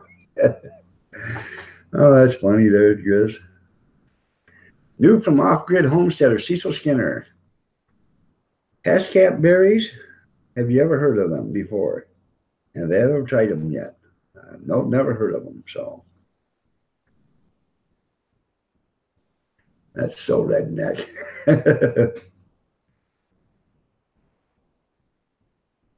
Rebel Squad 862. What's up? How you doing, Rebel? Nice to have you here. You do realize Grizz wrote a book, right? But he's got his own, surname, pen name for the author. And Grizz wrote a book, and it was called Antlers in the Tree, and it was by Who Goose the Moose. So.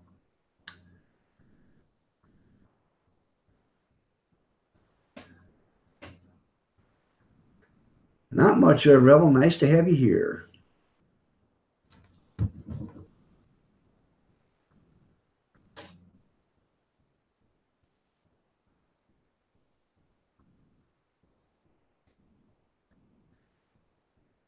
Yeah, under the grandstands by Seymour Butts. That's right. Glass bikinis by Seymour Hares. So, Miss Green Thumb, how are you doing? Nice to see you here. I'm I'm feeling okay. Arthritis is still kicking me, but I'm doing okay. I got good days and bad days.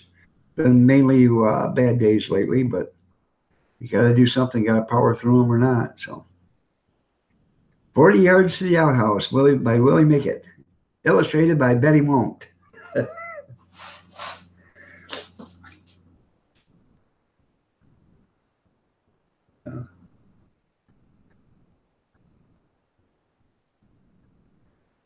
Mrs. Green Thumb, you're looking lovely as ever. Oh, you didn't miss anything, Yankee. Moose is here. So, Mrs. Green Thumb's here. Rebel Squad. So, Big Steve, Bobby, Grizz, we're all still here. We're just having a conversation. So, Marie's back. Welcome back, Marie.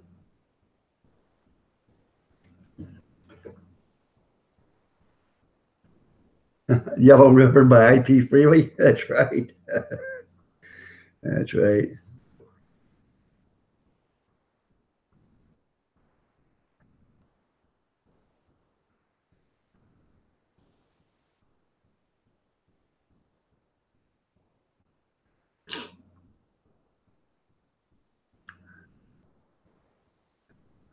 Moose Knuckles, he's just an icon in the YouTube land. So he's got a mean brother that keeps him locked up in the basement, and every once in a while Moose will get out and he'll escape, but then his brother finds him and takes him back and locks him back up in the basement, which I really feel sorry for him. You know, so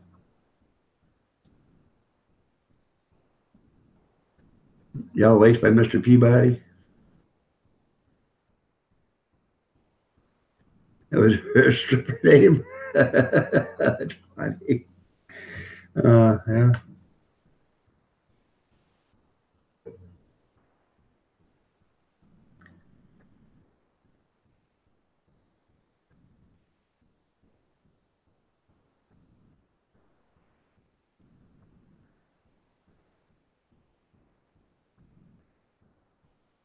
That's part of my email, Moose. Sherry K, how are you doing? Nice to see you here. You're looking lovely as ever. Love the fingernail polish, Sherry. Love it.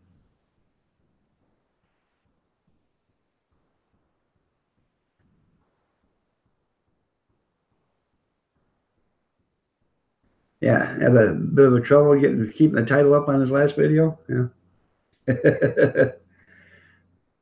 Moose is on the loose. How you doing? How you been, Rocky Brook? Bedroom Sounds by Rusty Springs. There you go.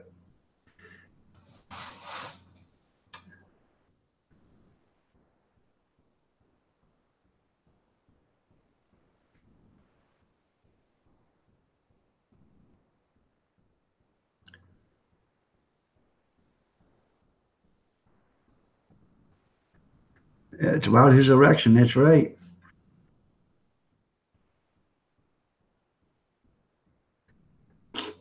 Well, there's nothing wrong with being a perv as long as you're good at it, I guess. That's what this driver I used to have at work used to tell me. Nothing wrong with being a perv as long as you're good at it. So, well, that's good there, Rocky. Might as well get it ready for winter because they're already selling school supplies. So,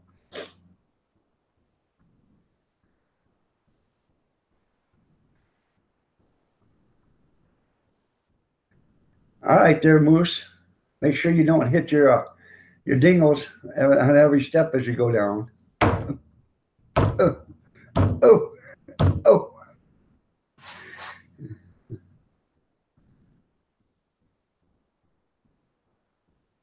You don't want to do that.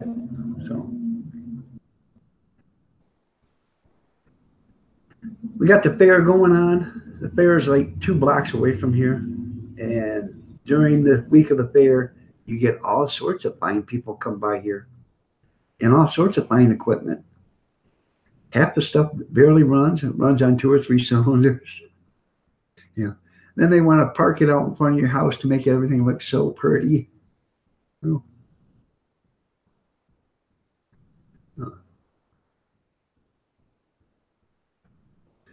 You have a great one, Moose. We'll see you later, man. Be careful. So, nice to see you.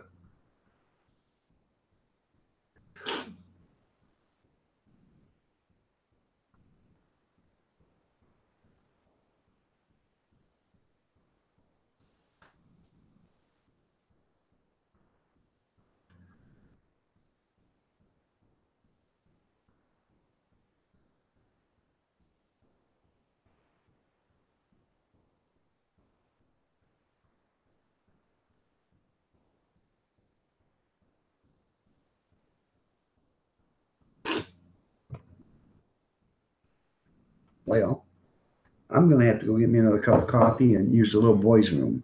You guys can all talk amongst yourselves. I know you're going to talk about me, so, but I'll be back in a couple of minutes. So,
Sorry about that. I'm back.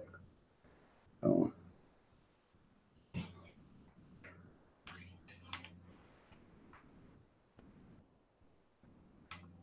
Let me see where I left off. I know you can't stand that iron dog. So. He's got a big head, that's right.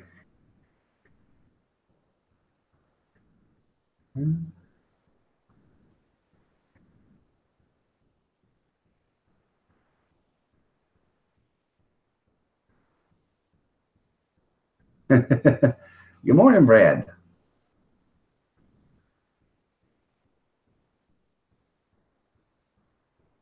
Oregon County, Missouri. That's right.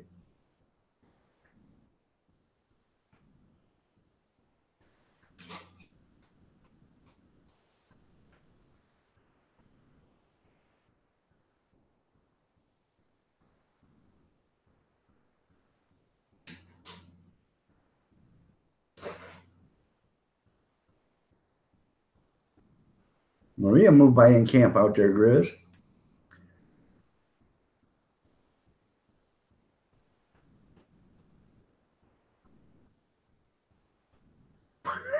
That's funny. And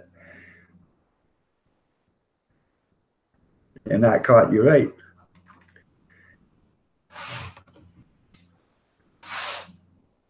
Oh. All rules are made to be broken as long as you don't get caught. So.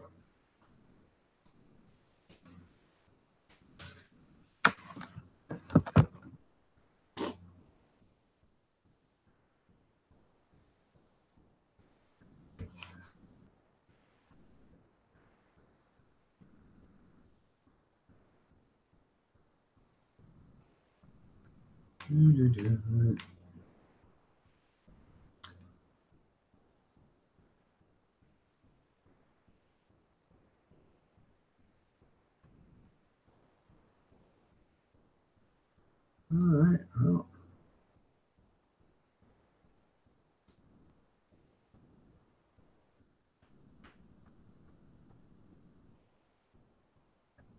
Well, and that means you got a food source there, Rocky, now, don't you?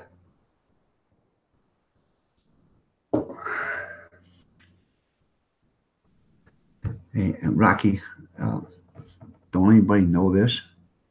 Okay, and I ain't gonna say a word, but if you got a lot of deer running on your property, and if it was me, I damn sure wouldn't go out and wait for deer season. You know, I'd fill my freezer. I'd go out there with a bow. You know, gunshots you can hear, but a bow's kind of hard to hear. And go hunting, get your deer, process it, put it in the freezer, get you another one, get you a couple more until your freezer's full, and then you don't have to worry about it during the wintertime. That's just old Uncle Iron saying that. Don't say I said it, but that's what I would do. So.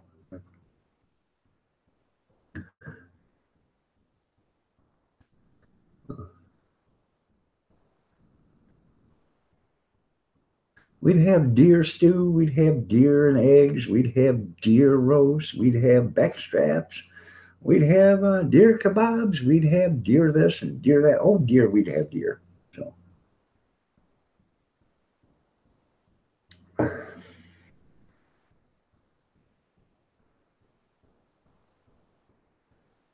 That's all right. That's good. Around here in Michigan, you can't. You can't hunt deer unless it's deer season, even if it's on your own land.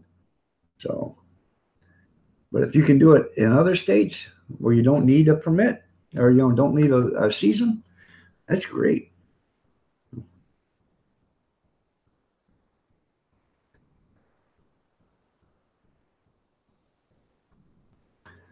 So, well, see, Marie Rocky lives on a homestead, so he tries not to go to the store to get anything. Oh dear, that's right. Deer this and deer that. Yum yum deer. Deer and carrots, deer and taters, deer and green peppers and onions and deer. Hey, I'm all about that. So I love deer meat. I just don't get it. So I can't hunt. It's too hard for me to hunt. And my kids don't hunt. So. Huh? Nana's out in the garage. Huh.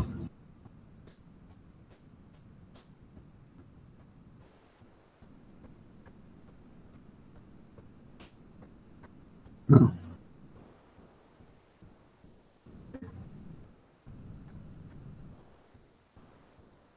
All right. Some people feed them. Oh yeah, deer love carrots. No.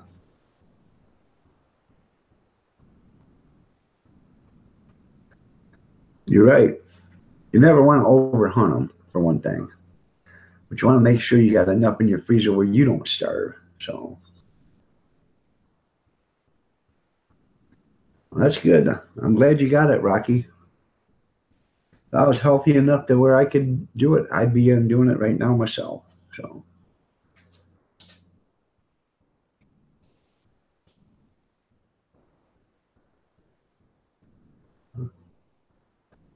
yeah,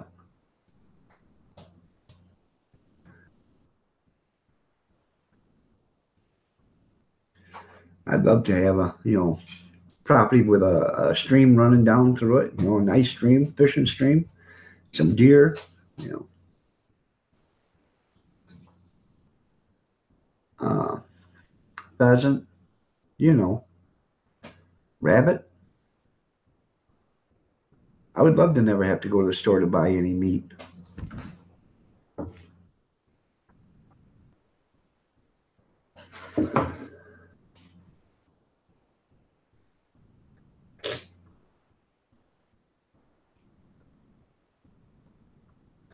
Well, that's cool, Marie. There's nothing wrong with that.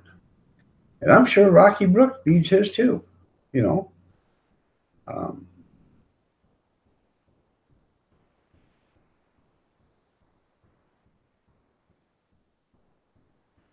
yeah.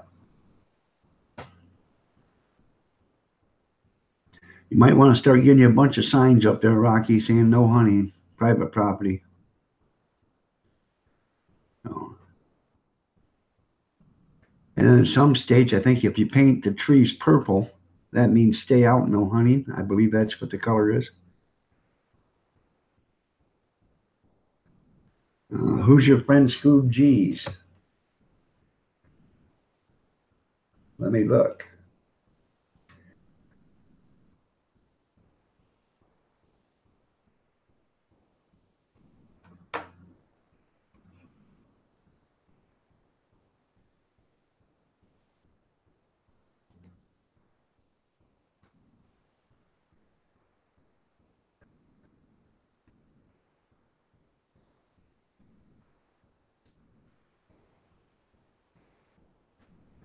Uh,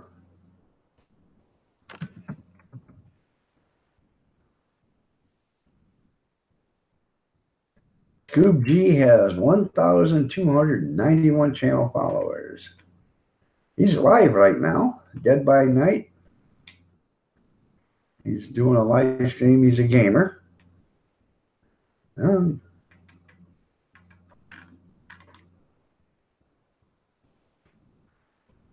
you guys are interested in Scoob G's? That's SCOOBSG. Check his channel out if you want. He's got 1,296 channel followers. Oh.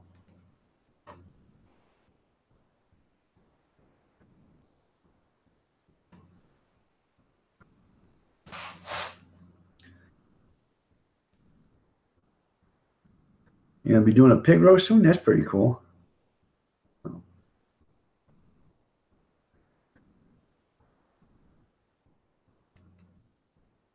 Yeah, Grizz.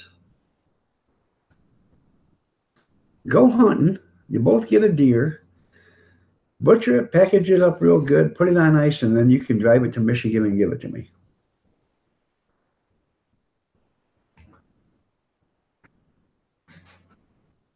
Kathy loves venison. Venison steak. It don't matter. I'll eat any part of the deer except for the part that jumps over the fence last. I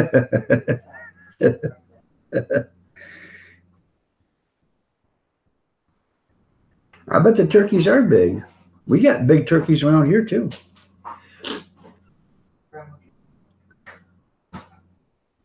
You got any wild boar there? I hear they're good eating. So. Why not have what? Oh no. I hear have what? No, you're right.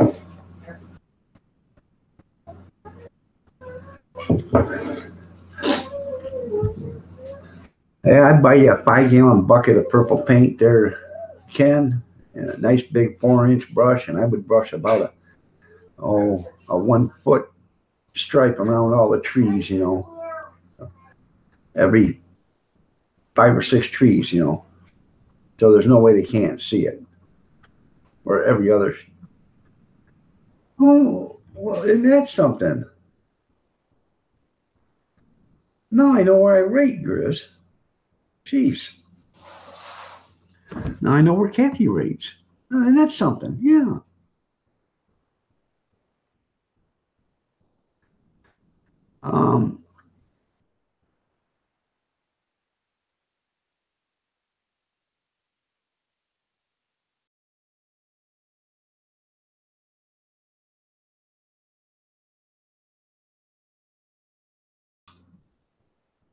You know, animal, unless you're going to eat it, you know, other than mice and rats and stuff like that. But I'm talking about any, you know, shooting a bird, you know, a pheasant or quail or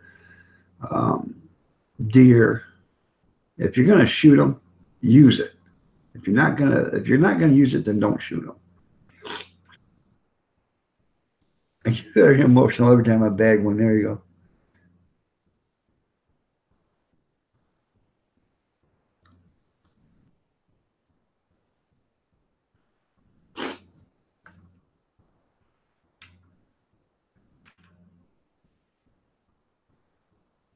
Yeah, but see, Sherry, the national sign for no hunting is purple, so that's why you got to do it.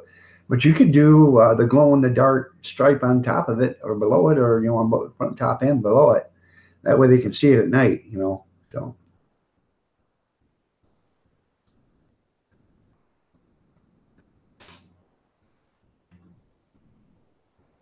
Because basically, most of your hunters, your poachers, to say, aren't going to do it during the daylight. They're coming in at night, in the middle of the night, and as soon as it's light enough to where they can see, they fire off, grab what they got, and then run. So.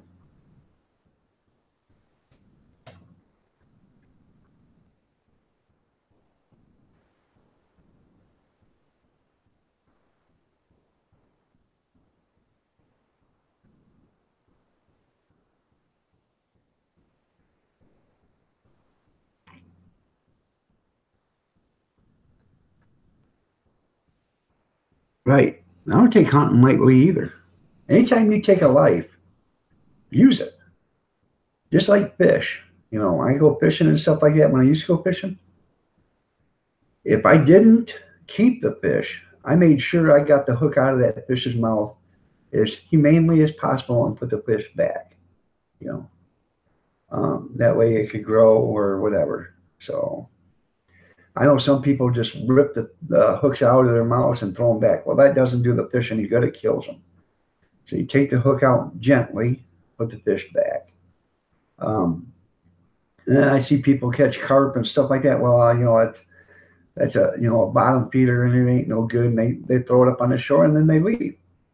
Well, why would you do that? The carp on the bottom of the river or the lake or whatever, they are cleaning the lake and the river. So you leave them in there.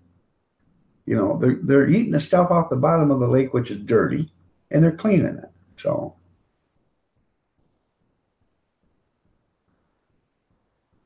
that's right. You always got to think, you watch all these hunting shows and everything else. When they hunt, a lot of them you know, not think the animal for giving its life for subsistence. So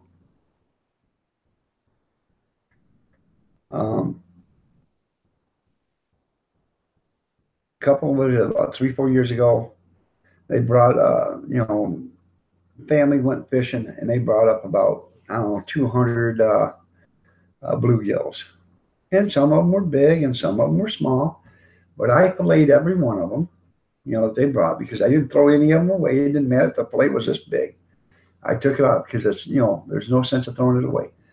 And when I filleted them, when I was done, I actually put I rototilled up the garden spot and threw them in the garden and covered them over with dirt. And I had the best garden ever that year. So I got 2 uses out of the fish. And another thing is, if you guys go fishing, every time you go fishing, bring back a bucket of water and pour it in your garden. If you got a bucket full of fish, take that water and pour it in your garden when you're done. You'd be surprised how good your garden grows. Serious. So.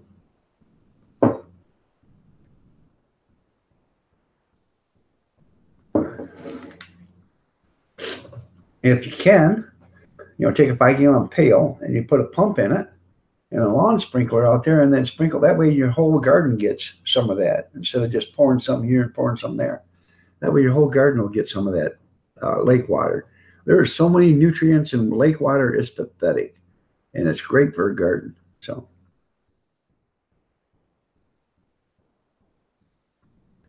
you're right there, JD. You're absolutely right.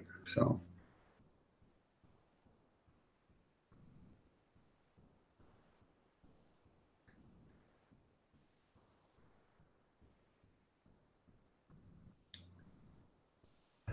I got to powder my nose again.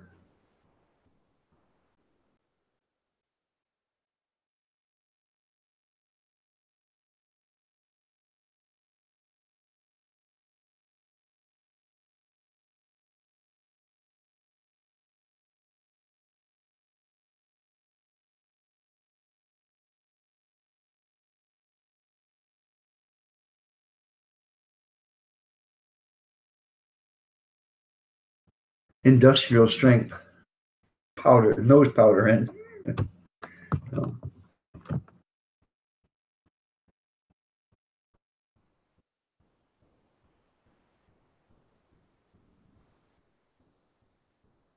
You're right. I will too. I can't. It's hard for me to get out and do anything, but if I have to, I'd go out and hunt. If I had to put food on the table, I would hunt. And I've got a book that I asked my kids to get me a couple of years ago for Christmas. And they said, "Why do you want that?" And I said, just for one simple reason.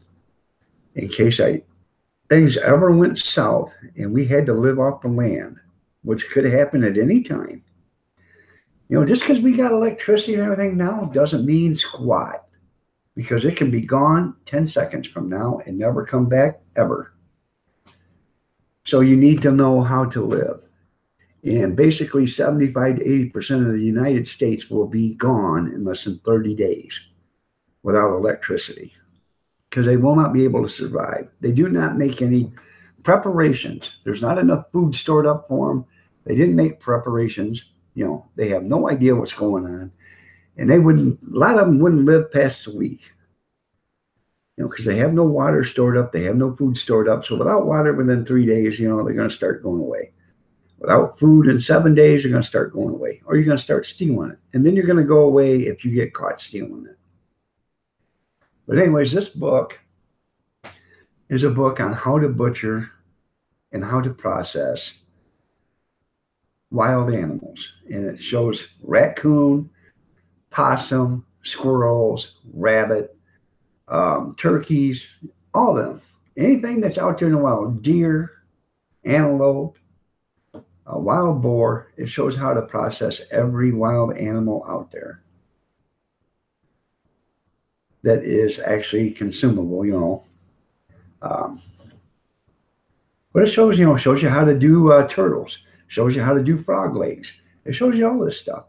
So, and it's a great book in case you need to know how to survive. So.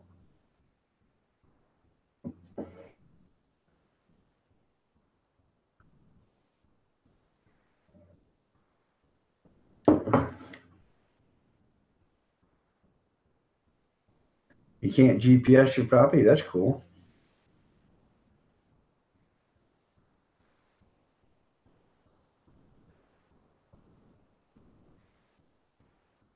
Frog leg stew. Yeah.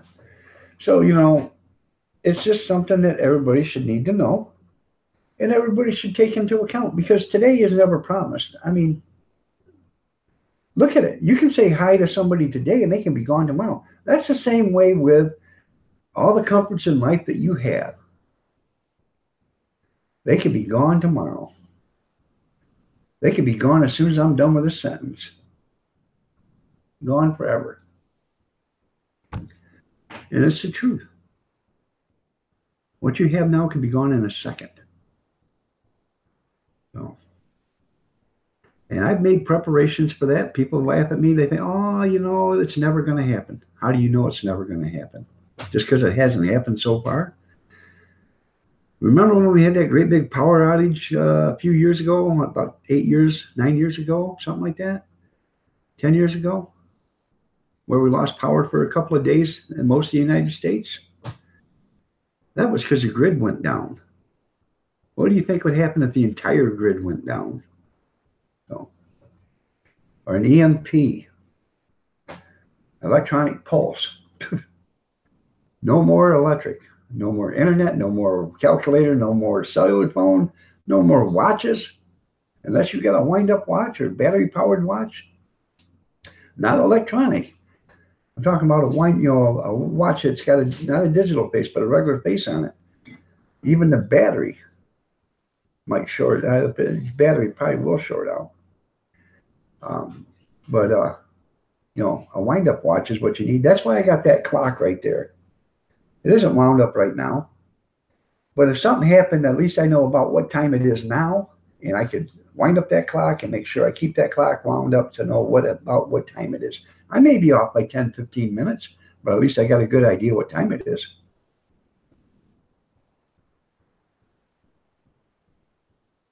A-OK Foraging and Adventures, how are you doing? Nice to see you here.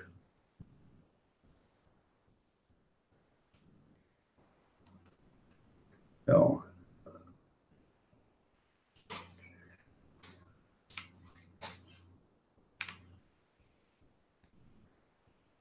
you guys don't know everybody in the chat room? Walk up and down the chat room, start checking out everybody's channel. If it's something you're interested in, go ahead and show them some channel love. So.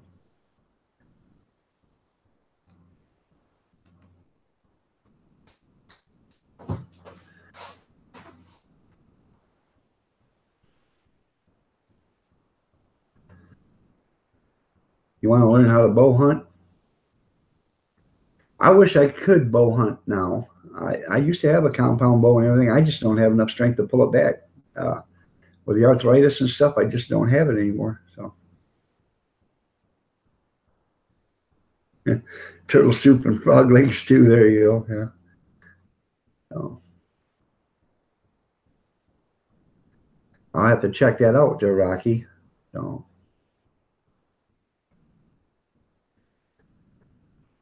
In fact, I'll bring it up and I'll check it out before I leave.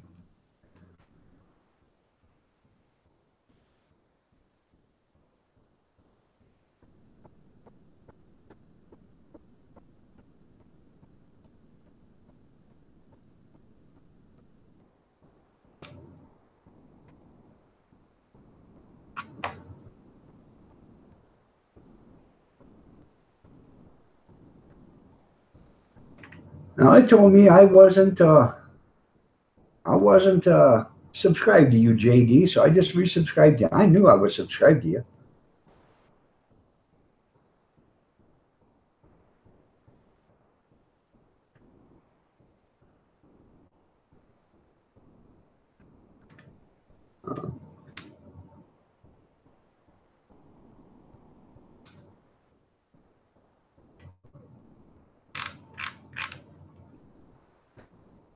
Let's see.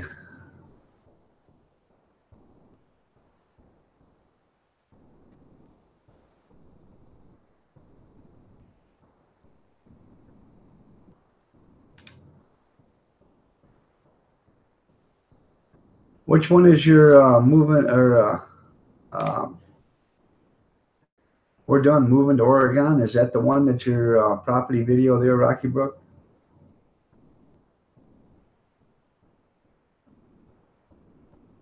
"39 days, you can't wait." There you go. About 39 days, football starts too. College football, not the other college football. So, Angry Amish, good morning. Nice to see you here. Queen Bee? Well, hello, Queen Bee. It's afternoon there. It is 9:30 a.m. Eastern Standard Time here. 8:30 where Rocky Brook is, 7:30 where Grizz is. So, Picker Rick just went live. The ones that are crazy enough to think. Picker Rick 2. So, if you guys are interested, Picker Rick 2 just went live. Queen Bee, let me check your channel out. So, you have 162 channel followers. Just having a chat with me, chilling out. Nice channel. By the way, Queen Bee, you're looking lovely as ever.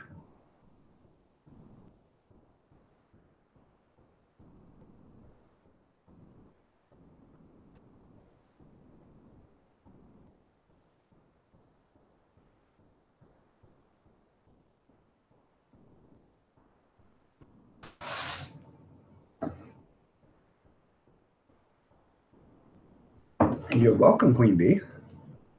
Whereabouts are you from?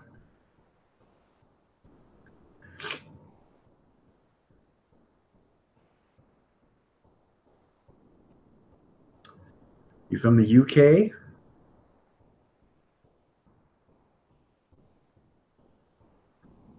It's a different one? Okay.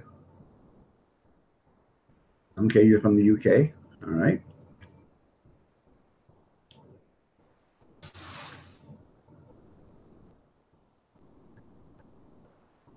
I will be getting off here at 10 o'clock my time, which is another 28 minutes because I've been on for 3 hours. I do have some stuff to get done. I got to run to Toledo today to pick up supplies for Saturday. So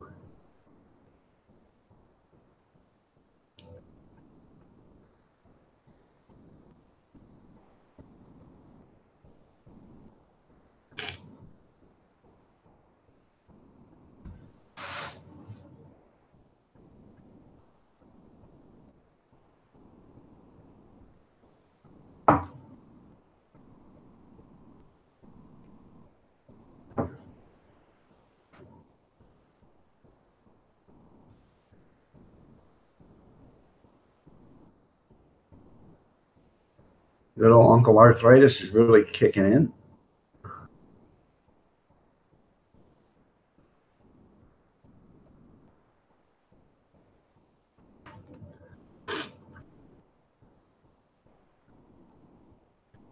Somebody told me yesterday, a friend of mine says, well, you know, with arthritis, just keep squeezing your hands, go like this.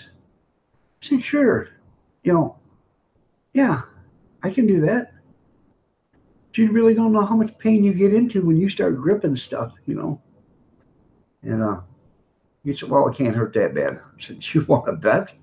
You really want to bet? No. I can do that all day. If I did that 100 times a day, I wouldn't be able to close my hand tomorrow. So, because my hand will be twice the size tomorrow as it is right now. So, and anytime I try not to do any hammering or anything like that, especially with my right hand. If I'm going to hammer anything, I use my left. Anytime you have a sudden, vibration or a stop and stuff like that, that makes that arthritis go nuts. The vibration inside your body will actually, the arthritis will just go absolutely nuts. So, our future video, okay, I'll have to check that out. David Schweiger, how you doing? Nice to see you here.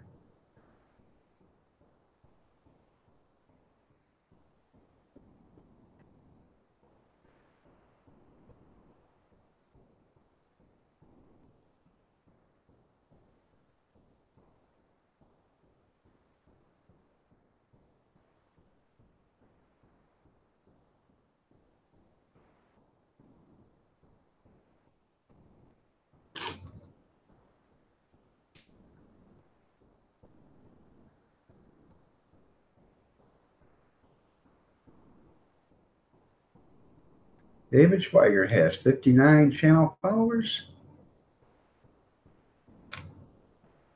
Doesn't have any content though, so you guys can check him out if you want. If you want to subscribe to him, go ahead. He does have some uploads though that he's uploaded. So.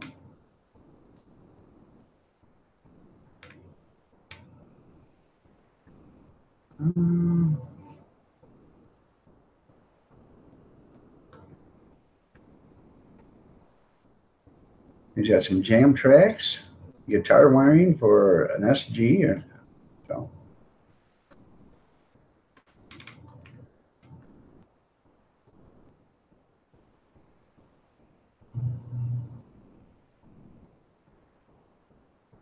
He does have a bunch of channels that he is subscribed to, so.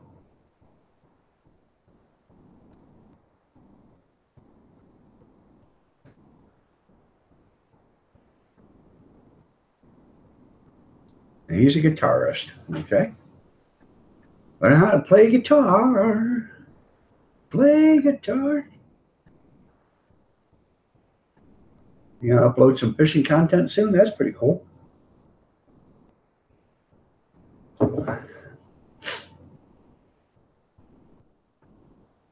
Is there any fish in your creek? Crayfish? You know, I'm not a crayfish fan, but if I had to eat them, I'd eat them because I really ain't into sucking the guts out of something. But you know, okay, Marie. John Mellencamp's one of your favorites? Oh, that's pretty cool.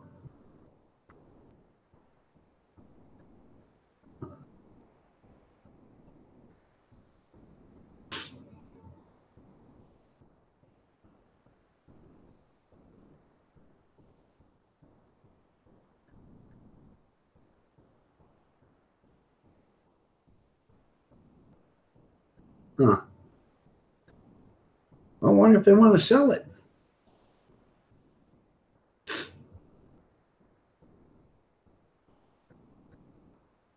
If I could get the wife to move, there's a channel on YouTube called the Insta Acres, and that the guy sells all real estate from Missouri. And a lot of these real estates and these properties have rivers that run through them and everything else. You know, they're not developed, and that's what I want. Is nothing developed. I don't care if there's electricity on it or not. So, you know. Build a rain catchment system. If you got a river there anyways, you can use some of that water to do all your washing and stuff like that to begin with. Do a rain catchment, filter the water out. So.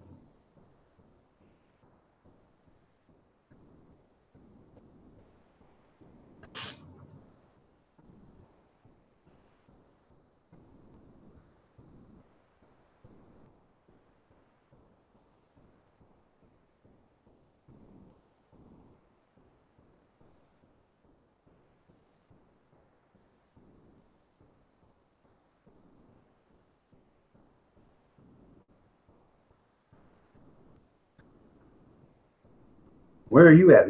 Maryland there, David? Pennsylvania?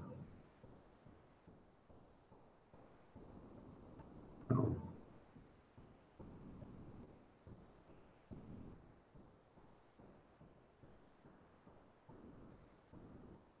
If you're going to tie ribbon on a tree there, Rocky, tie purple ribbons on it. That way, you know, you're starting to get your purple paint or your purple stripe on there. So, you know what I'm saying? You're in New York? Okay.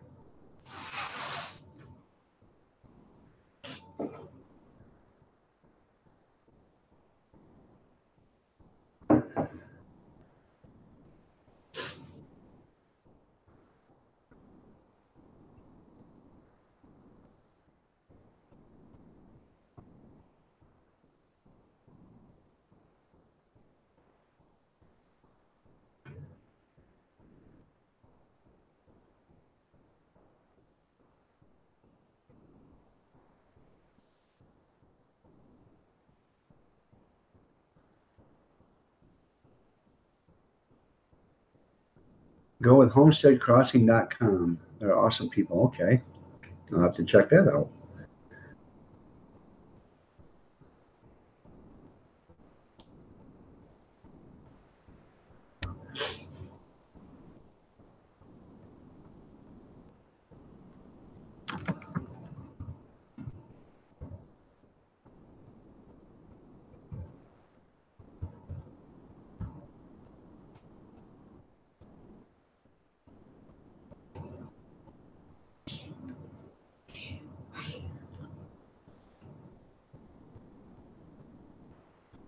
Oh, yeah, land listings, owner finance land, cheap land for sale properties, homes with owner financing, cheap land for sale.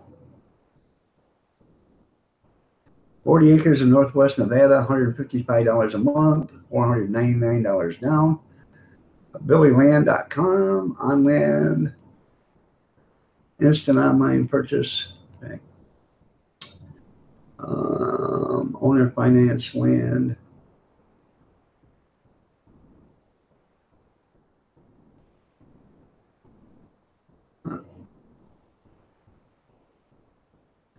Acre sale.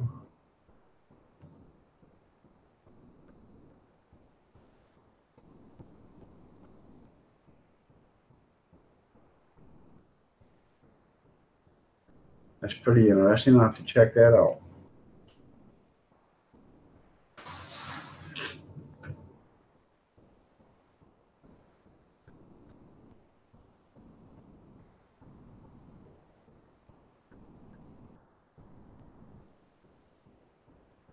Huh.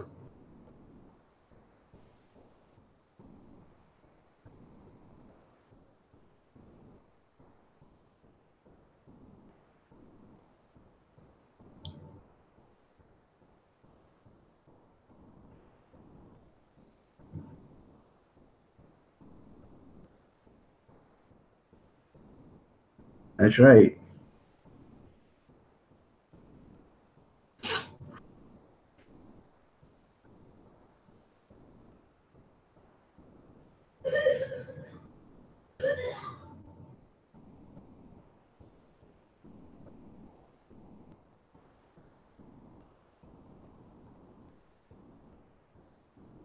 Everybody just come over for a hunting party? There you go.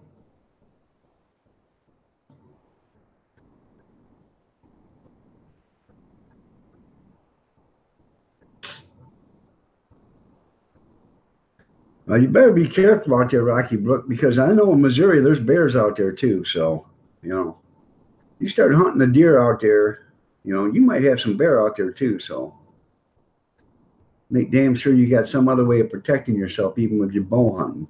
You know, nice 50 caliber Desert Eagle would be nice just to have on your side, just in case.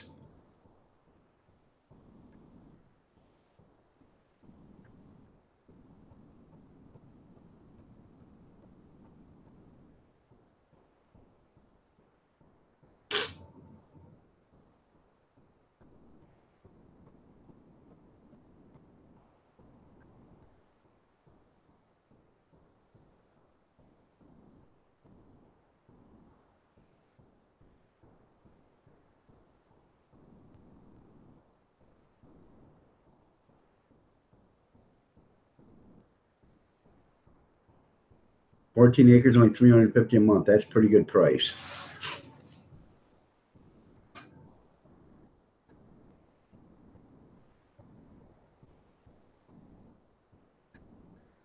You're only 20 years old right now? All right. Well, that's pretty cool there, David.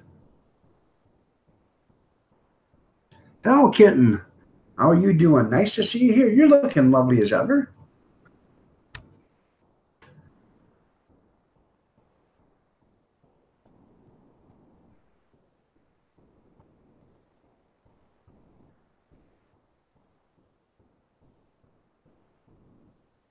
Yeah. You gotta be able to be steady. So,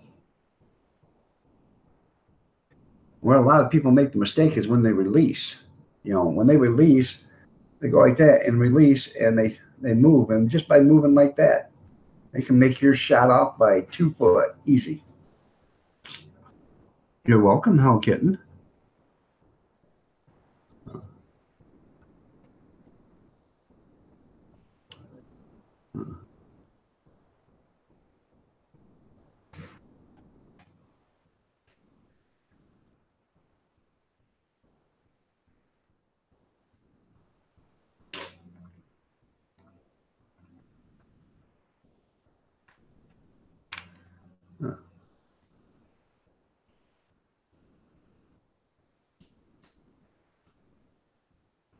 Excuse me while I powder my nose again.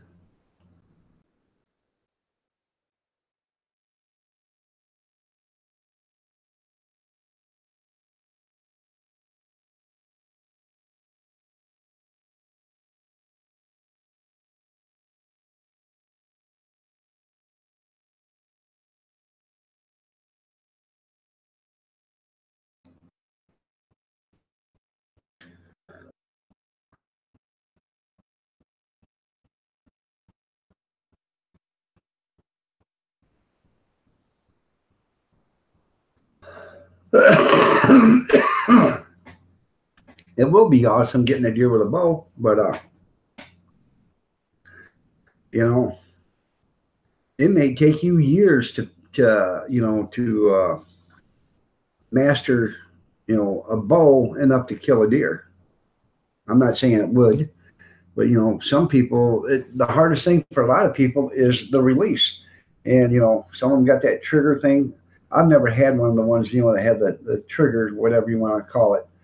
But because once you release, you can move. And when you move, if that thing's 30, 40 yards out, 50, 60 yards out, that arrow can move 2 to 10 feet by the time it hits, by the time it gets to the target. So you can miss by 2 feet or you can miss by 10 feet. So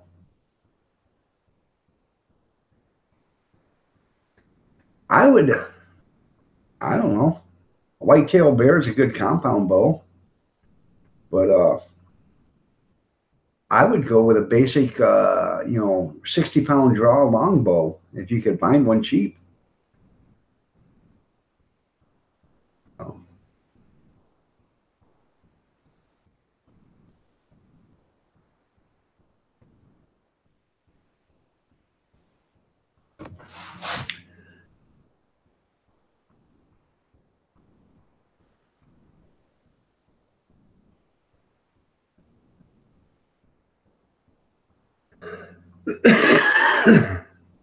All-American Grandpa, good morning. Nice to have you here.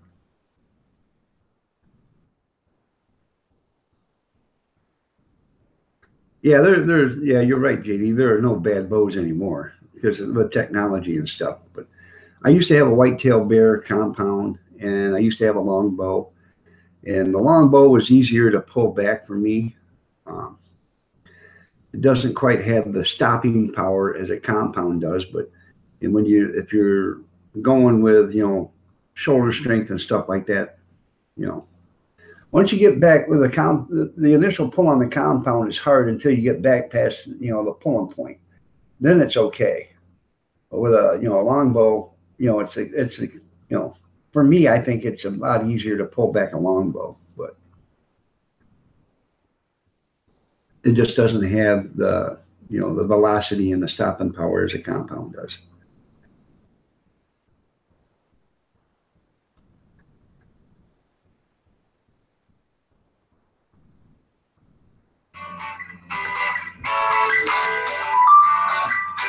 Hold on a second.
That was the guy I'm doing the auction for Saturday. Wanted to make sure I was going to be there. So.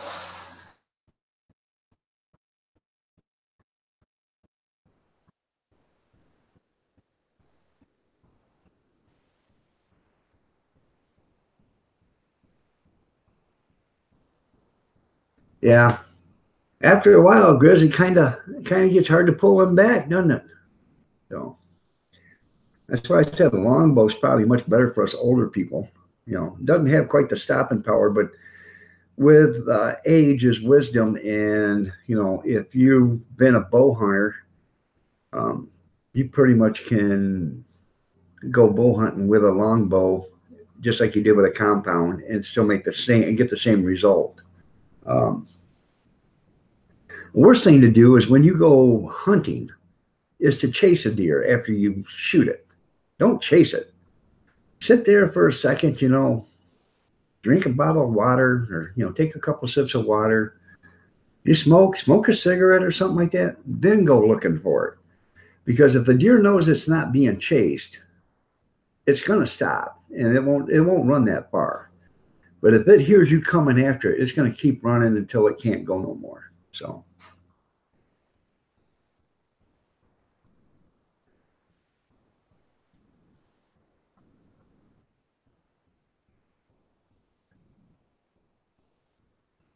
Yeah, use the target practice tips.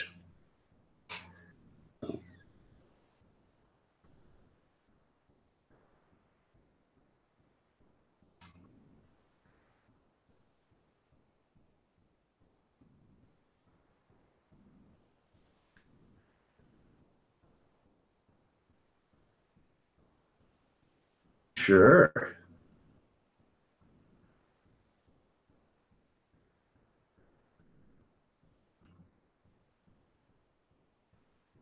Let me dig it out.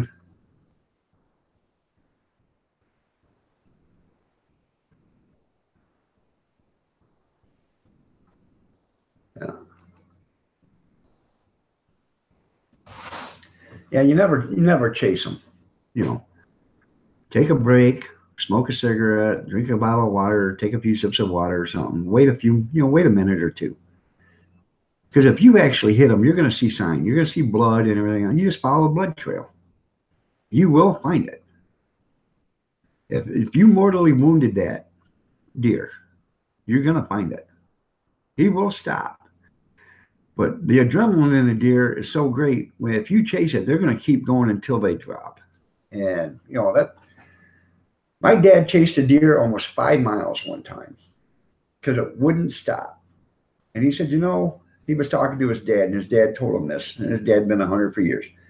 Once you shoot it, take a break, smoke a cigarette, drink some water, have a cup of coffee, do something, and then go look for it, because it's only going to run 50, 60, 100 yards tops, and then it's going to stop because it knows it can't run forever, and it doesn't think it's being chased, so it's going to lay down to, help itself, and that's where it'll die. Tammy Sprinkle, good morning. Nice to see you here. You're looking lovely as ever.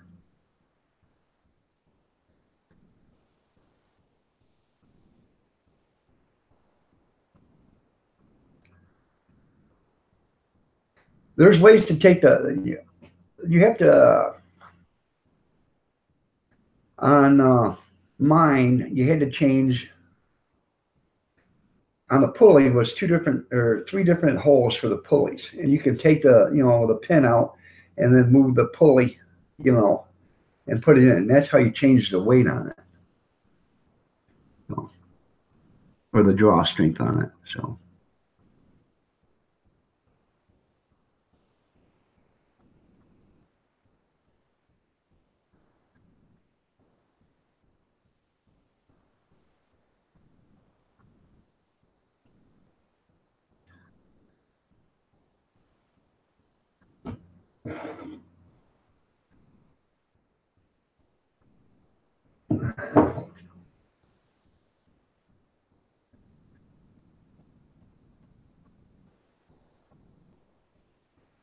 Huh.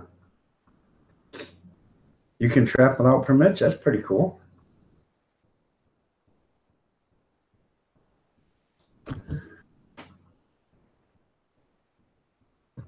Huh.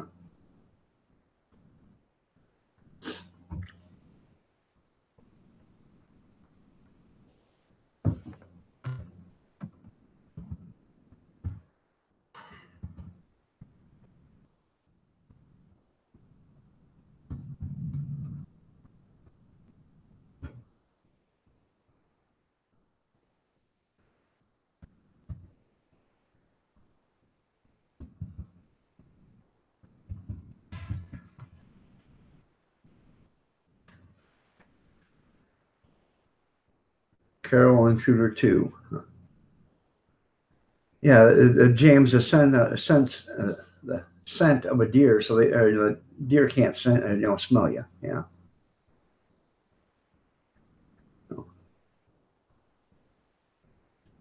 Which is actually,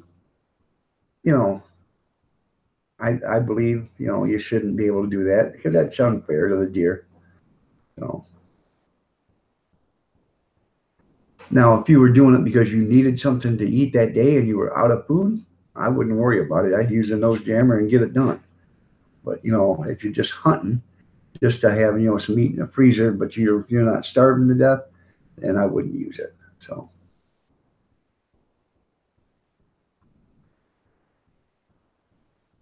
Huh.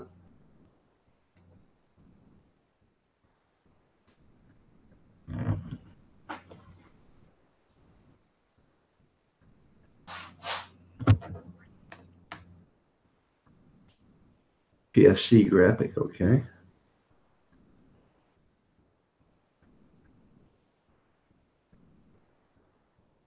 You have to, it's in your pulleys there, Grizz. Some of these have, on your brackets, either on your brackets or on your pulleys, there's different holes. And you move the pulleys up and down into those brackets or into the, move the pin in the pulley. And that's how you move your pounds.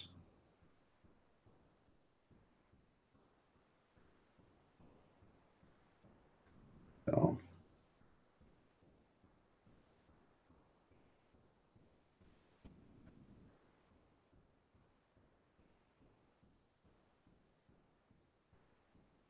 At least that's how my whitetail bear was 30 years ago.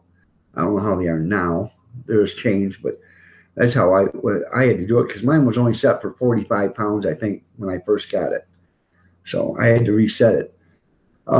It's 9:59, so I'm going to call it a day at 10 o'clock. So y'all have a great day. God bless. Y'all stay safe. Prayers and peace be with you. I appreciate each and every one of you guys for being here. I really do. Without you, I'd have no reason to do this. This is actually the reason why I do it. And, I have fun. I enjoy your company. I really do. We have all sorts of fun. I appreciate it. I really do. And I'm glad I get to spend some of my day with you. And hopefully you feel the same way. That all being said, y'all be careful. God bless each and every one of you guys.